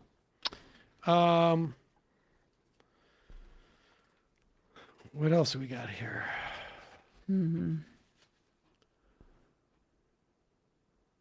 Protect all frogs. Are we not 5 minutes away from kidnapping Starmer and replacing all government with Trump?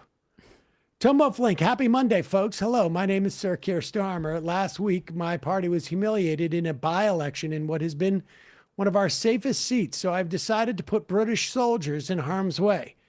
I know that 2 days ago, I said I wouldn't put British soldiers in harm's way, but the fascist pedophile in another country that I'm cravenly loyal to said mean things about me. The good news is this should distract from me appointing a known Epstein associate to Britain's most important diplomatic post despite him not being vetted prior to his appointment. I often talk about how my dad was a tool maker. Oh, he was a tool maker, all right. Colorado Corvus. Denver DSA just endorsed Milat Kiros. You should all reach out. We have had her on, and I feel like of all of these candidates, I feel like I don't know. I'm so impressed by her. So I want to throw out Milat Kiros' name every time I can. But she's already been on. She's already been on. Not sure when the Colorado primary is. Do we know? I mean, not off the top of your head. It's fine. How crazy would that be? That would be crazy. That would be insane. But it looks like where is that? When is that primary? Now it's just gonna bug me. All right. Well, either way, Milat Kiros, if you are in Denver, in the Denver area, look it up. Look it up. Is this number 17? Is that what you put up there? Yeah. I don't even know how to. How do you intro this? Honestly, hold on. Will you also? We'll play this in a second. Okay. Will you also look for? Apparently, there's a huge rash on Trump's neck that's going around. Seen that. I can find that. Okay. I said at the beginning of the show, after the report that Trump has not been seen really since this weekend, right? I mean, Saturday night late. They ran a video that he prepared because he couldn't stay up that late to announce that we were engaged in a non-war war regime change thing. There is Donald Trump is out there with a huge, disturbing rash on his neck. I mean, it happens. Ugh. God, it could have been so repulsive, and now we add the rotting, the reports of how he's shitting himself all the time, allegedly, and smells horrible. God, he really is like a festering sore on this planet. But this is, I mean, I've heard him go off and get loony before, but this is something else. I have a policeman. I tell the story. Same guy. I meet him, but he's this wonderful, tough policeman from New York. He's taken good care of us, and he said, "Sir, it's so good. My married life has gotten so much better. Why? My wife thought I was a loser financially. I couldn't make any money because my 401k was dying for years, and now she thinks I'm the smartest financial genius ever. It's made my sex life good. It's made my life good." It's given me a tremendous boost in life, sir. This is a big, tough cop. He said, my wife treated me like a dog, and now she admires my financial genius, and I haven't done anything. My 401k has gone through the roof. So I said, thank you very much. So he's a new NYPD cop that I'm just trying. I paid for my wife, so I relate. It was all transactional. He starts with, I have a policeman. I have a policeman. I just want to. Yeah. So I'm in deciphering the weave. I would assume this is a former NYPD person that has joined his security detail. Yeah. I don't know a ton about the NYPD pension system, but they have pensions, not 401ks for the most part, right? Well, he could have one on his own. Well, he could have. I don't know why. I mean, I'm just. You don't think this story's true? I'm just having a hard time. You don't think his security details tell him about how he's banging his wife a lot? That his former NYPD security guy, who also has a pension and a 401k, went up to the president that he works for and said, you know, my 401k is doing really great and it's made me rock hard. I feel like I'm having a hard time believing this story. Trump replied, thank you very much. Yes. You're welcome. And does he, and you know, I really do, because he's a rapist. Don't you understand? I don't have the energy for prima nocte anymore. But as long as I can get it mentally, that's what I'll take it. And also just like rapists aren't really concerned with, you know, in fact, they're violent towards women and aren't concerned obviously with their pleasure, but it is just somebody who was born with such a silver spoon in his mouth, such a rich idiot who's only ever gotten laid because of his money he totally gets that, like, the idea that the former NYPD guy could be, his wife would be happier because she saw the 401k went up sexually. How could anybody screw this cop? He's Right. such a loser. Right. He doesn't even have $1 billion. Or the idea that, like, their sex life could be better based on anything other than the man getting wealthier is just completely foreign to him. Exactly. Right. They're indelibly connected, and that's the case for everybody. I don't even connected. They're the same They're thing. the same thing. Saturn Girl. Hi, Sam. Can you encourage your staff to use less foul language during the show? Young ears are listening. I try and model it, but the kids today. This is a recurring The kids today. I'm sorry. Did I say a bad word? I did say rock hard just a second ago. But I just went banging. I tried very hard not to. Catleck. Guys, did something happening with Uline New? I've been wondering if you were going to have her on. No, she's great. And I can't encourage people enough in New York City to go. She's running for state Senate. It's a statewide race. It's Assembly? not a statewide race. Assembly. Wait, no, it is a statewide race. No, it's not. Or no, I'm sorry. It's a state race. State race. Yeah. It's a district. District. Yes. And so it's. No, it's tough. I already feel There's like a we're lot too of New York focused. But it's not just a question of being New York. There's a lot of news. Yes. And we're trying to have like Congress people on in primaries, but I can't encourage people enough to go and support her. Let's put her Act Blue account in the link it in the podcast and YouTube description. We're trying to go in order of primaries as best as we can. Yeah, there's a lot of news. Yeah, I'm not sure people are aware. And we need time also to have to do, play stuff on the. Mm-hmm. No, but there's a lot of news. But she's great. She's really great. She really actually should be where she should be in Dan Goldman's seat, frankly. Yep. But don't get me started on the Mondaire Jones thing. What else? I mean, 10 is kind of nuts. Or no, 11. Anna Paulina Luna. I mean, this is. Okay, no problem. You can. I saw it on Twitter. Same clip. I'll find it for you. All right. Well, should we do this? I mean, this is sort of crazy. I mean, if you imagine for a moment, first off, like, I'm old enough where I remember Michelle Obama suggesting people eat that we provide healthier food for kids in schools. Fascist. And the right went nuts.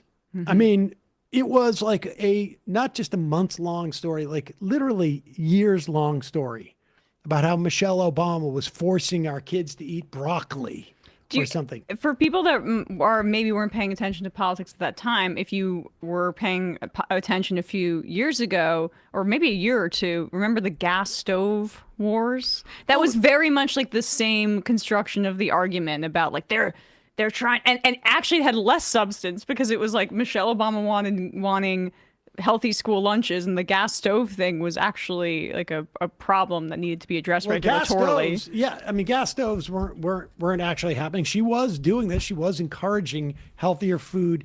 We had stuff about light bulbs. We had stuff about, but this was, you can say like it's inconvenient to have, we should keep incandescent lights. Like LEDs are, the light's bad and this and that. And then of course, the companies that made light bulbs, it took them a year or two to transition. And now we have light bulbs that are just give us the same soft white light or yellow light if you like. But now they also have the ability to like flick with a smart button, and they save a tremendous amount of money, and I mean, on and on. The idea, if anyone, and I guarantee you, we could just run this test. If the Health and Human Services director made a suggestion that Americans stop eating meat, there would be, well, this isn't saying stop eating meat. This is saying a different cut. Yes. If somebody said like meat. Stop eating steak. Right. And just eat liver. There would be like, I can't even begin to tell you what would happen, but here is Robert Kennedy Jr. saying that very thing. And this is true all over the country. There's a lot of good food in grocery stores that goes away. Most of the cheap cuts of meat are very inexpensive. If you buy a porterhouse steak or a strip steak, it is gonna set you back. You can buy liver or the cheaper cuts of steak that are very, very affordable. There you go. Nothing like a rich guy. Yes, you can. Oh, really? Oh, thanks for telling us. Yeah. Oh, I didn't realize. Affordability crisis. Yeah. Oh. I mean, next sentence is what is he going to say? You can save some money if you just go scrounge around for roadkill like I do and eat it like that. Yeah, what livers is he talking about? Yeah, right. Raccoon livers, very cheap. Extremely cheap. Pretty much free. All you need is a knife. Yeah. They keep sending out like Kennedy and Dr. Oz to basically tell poor people like you can downsize even more. You don't even realize it. Yeah, there's protein in fingernails. A lot of people say you shouldn't eat your boogers, but it's also like a really good source of protein. We are 2 steps away from that. I mean, make America healthy again by making the right choices that this out-of-touch rich psycho tells you to do. Go like a Kennedy telling you to get cheap meat. Nothing like the federal government lecturing you about which kind of meat you should get at the grocery store. I hope the kids like liver. Yeah. Luke from New Mexico. I'm back in the race. New Mexico House District 60. Great. I hope you're organizing on the Discord. Ad hominem. Only Israel has a right to defend itself, obviously. Duh. Wayward leftists. Slow news today. Newsday today. It's kind of just like one big story, but yeah. Definitely not Cameron. If these dynamics don't become apparent to the administration by Thursday for the War Powers Resolution, then I have a hard time seeing whatever off-ramp the admin is going to have to take. It's the only thing I can think of that would be remotely preferable as an off-ramp. Let's do this. Yeah, this is Representative Anna Paulina Luna. Tick. was on what program Sorry. is this? Whoa. Came out really weird. Came out really weird. It's on MS Now with Eamon Molodine and the Weeknd's crew. I guess they were able to book her. I'm surprised she said yes. I was going to say, I mean, kudos for her. Yeah. Republican going on. She is, what was the ad that she had that was really crazy? I can't remember. She's just very aggressive in her MAGA-ness. But this is on MS Now last night, I think. I didn't say they killed thousands of Americans in America. I said that they have been responsible for thousands of Americans being killed. And I think that that's easily something that you can Now, this verify. is a line that we've heard Mark Wayne Mullen say. We heard Hegseth say this. They're trying to figure out the justification for the war, and they don't have any talking points because already the CIA is coming out and saying, like, well, they didn't really have any plan to attack us. We're finding out that they had already agreed to stop stockpiling any type of enriched uranium. So now it has to be, after 47 years of killing so many Americans, which people are like, wait, what? We're going to, like in 1982, Iranian proxies bombed the Marine barracks in Lebanon. And so we're choosing now to attack Iran. Like, there's been no inciting event. And so there's nothing for them to talk about, and they can't even answer the simplest of questions. Okay. I didn't say they killed thousands of Americans in America. I said that they have been responsible for thousands of Americans being killed. And I think that that's easily something that you can verify. I don't know, state-sponsored terrorism for starters. Why don't you, are you serious right now about that whole thing? I'm not going to list out exact No, I mean, just give me, are you talking about the Iraq war where the U.S. invaded? You can start out by the three that they just killed. Okay, the whole point of your network, if you want to actually talk about the facts, I'm giving you the facts. But I'm not going to sit here and argue with you about something that's commonly accepted and known. Congresswoman, you don't have a good understanding of the conflict. Well, I'm the one that's getting the briefings, not you. You're a pundit offering your opinion because you want clickbait, but aren't actually interested in the substance. No, not at all. We can talk about the fact that Obama sent millions upon millions of dollars to the Iranian regime, or do you not want to address that because it's not supported by your opinion and your network? Pause it for a second. We didn't send millions of billions of dollars to the Iranian regime. We unfroze their assets. It was their money, and we had stolen it, and essentially we're holding it hostage, and we released it.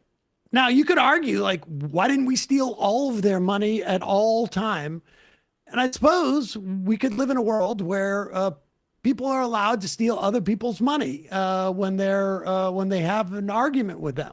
Or you could just call it the art of the deal, sweetie, because the reality is that the Iranians needed something in exchange for their agreement to denuclearize and have a third-party monitor come in and make sure that they were not building a nuclear weapon. And what they got was, we won't hold on to the money we've stolen from you anymore. But apparently this is a major concession. Or do you not want to address that because it's not supported by your opinion and your network? No, not at all. Is this really even something that we're going to actually get to substance here, or are you going to continue to attack us? No, it seems like you just want to filibuster. It seems like you don't really want to have a good faith conversation. Or you just don't like what I'm saying. No, we would have invited you on the air. This happens every time I'm on with you. Yeah, you keep coming on every time, and you keep stating a lot of things that are incorrect. The United States launched an attack on Iran. About it, except for you. The United States launched a war against Iran right now. Iran retaliated, in which American members. you can call it whatever you want to call it, but at the end of the day, the Iranians responded and killed 3 American service members. So what we're trying to get at is you make an assertion on this air that it's not an invasion when America sends fighter jets and Israel sent fighter jets Boots into on another the country. ground are not going to happen. Congress will not vote on war with Iran because that is not something that we support, and that is not something that the administration That's actually supports. what the Constitution says that in Article 1, but I guess you think Article 2 is more important, Article so it's up to you. 2 is when when the U.S. citizens and our military are in direct imminent threat, the president reserves the authority. Yeah, well, he hasn't made that case to the American public or Congress, and that's the problem, and that's why he's supposed to go to Congress. Well, he's not going to give you classified intelligence information. He's not supposed to give it to me. He's supposed to give it to members of Congress. He's supposed to go give it to members of Congress. That's exactly why members of Congress. You're only one. There are 435 members and 100 senators, and others have not gotten it. You're not the only one who gets to speak on behalf of the American people. Prior to the strike. Anyway, unfortunately, we're out of time. But really appreciate you coming on. There we go. You don't want to hear the facts. They got a briefing. It's not a fact. I'm telling you what other members of Congress have said, and that's the whole point of them being able to have a debate in Congress. Congress was notified. That's not what members of Congress said, but really appreciate you coming on here and saying something different. Congresswoman Anna Polina-Luna. Really appreciate it. Thanks for coming on. So the argument is there's a secret attack on America that has been taking place, and it's secret. It's so secret that the president can't say anything about it. Thousands of people have died, but we've kept it shush. But, you know, I mean, honestly, all of those kids that got so radicalized on TikTok for Palestinian rights, they might as well be dead anyway. I mean, they're dead in terms of like the eyes of usefulness for Zionism. Iran has been developing cholesterol, bad cholesterol, that has been killing Americans with heart disease. New COVID theory. Exactly. Oh. Iran. They're not doing a very good job of selling this war. It really, honestly, and like you can tell who they're sending out too, right? Like who they're sending out is the sort of the looniest of the loonies. The Expendables. Exactly. Yeah, and I think it's send Anna Paulina Luna to do it. She'll do it. Tick.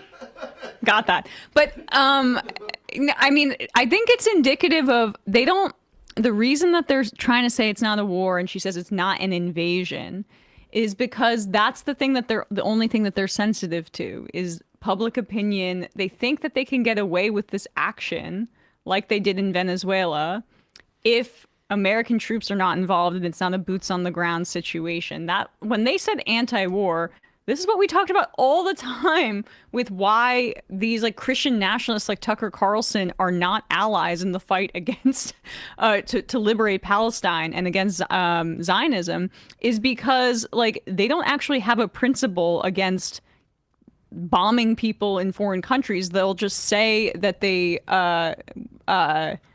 they'll just say essentially that they're against war, but they'll use like bombing and weaponry to kill a bunch of Iranians and kill the Ayatollah. As long as it doesn't affect them, they think it doesn't affect them politically. Sorry, I got distracted. I didn't get to read this yet, but apparently, no, I just wanted to flag it. Apparently there is a new New York Times extensive piece with like 6 different authors that it talks about how Benjamin Netanyahu was very successful in lobbying Trump just a few weeks ago. Diplomacy was going to work. Yep. And so, and how much he's behind this decision. 5 IMs and we're out of here. Jackie C. Melania Trump speaks to the UN Security Council on education of children. U.S. President of Security Council this month. Irony that husband bombs an Iranian school. New Jersey mailman. I just want to point out that we had reports of jets being shot down, and our drone defenses are actually really bad in terms of interception. We're using expensive Patriot anti-air systems. This failure highlights how the U.S. has learned nothing from drone warfare in Ukraine, and how inept this planning is. If this continues to escalate, more troops will be put in the tight situations as Trump and Netanyahu hang out in Florida. Terry. Will you guys have on candidates Schlossberg or Conway on? Having a hard time deciding in this district. Definitely not either of those. I mean, here's the thing. We're trying to promote candidates who are going to who are more progressive than who are more in the sort of Justice Dems, DSA orbit, so that not only, will they win in their district, but they will move the Congress to the left. With the limited resources we have in terms of time and whatnot, that's basically what we're trying to do. I'm that is not either. Maybe that's a joke because both of those candidates are so awful. It's got to be because there's other candidates in that district that are much better, including, I believe, Michael Lasher. Tomrick, thanks so much for having Alexis on and asking about blocking bombs. Knowing where she stands on these issues now, I'll be signing up to organize. Honestly, I remember the work that she did at that time. We would often be on Hayes' show together, during that era. I interviewed her a couple of times back in the day. Just so impressive, so smart, and not just right on the rhetoric, but knew how to get from A to B. Mm-hmm. Really impressive. Be a huge upgrade. Kyle, maybe he meant we didn't start the war. Israel did. Fair.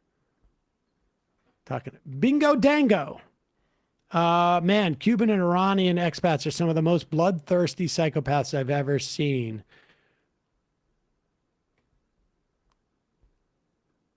Cognitive medbed. Dave has called Pakistani Arabs in the past, too. Why do you think he says we're the hottest country? And the final I am of the day.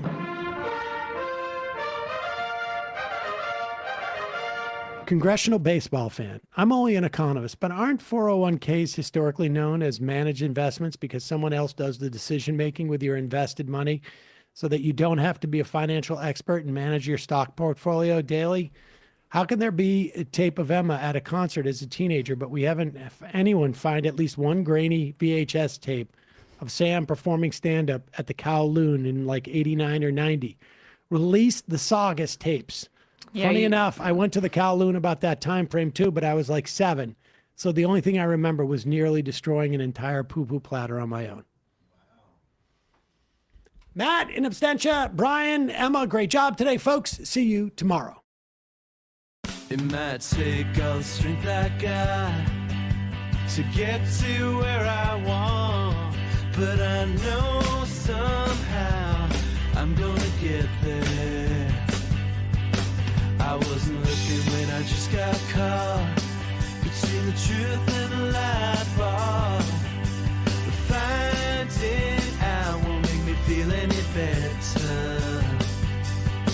Yeah, I know the clock is ticking, but the meds are gonna kick in, and my pilot light shining bright. I get somewhere the choice was made, for the option where you don't get paid, for the road that bends before it finally breaks you. I guess somehow I lost my drive between the 101 and the 5. Do you know how far the detour takes you? Yeah, I know the clock is ticking, but the meds are gonna kick in, and my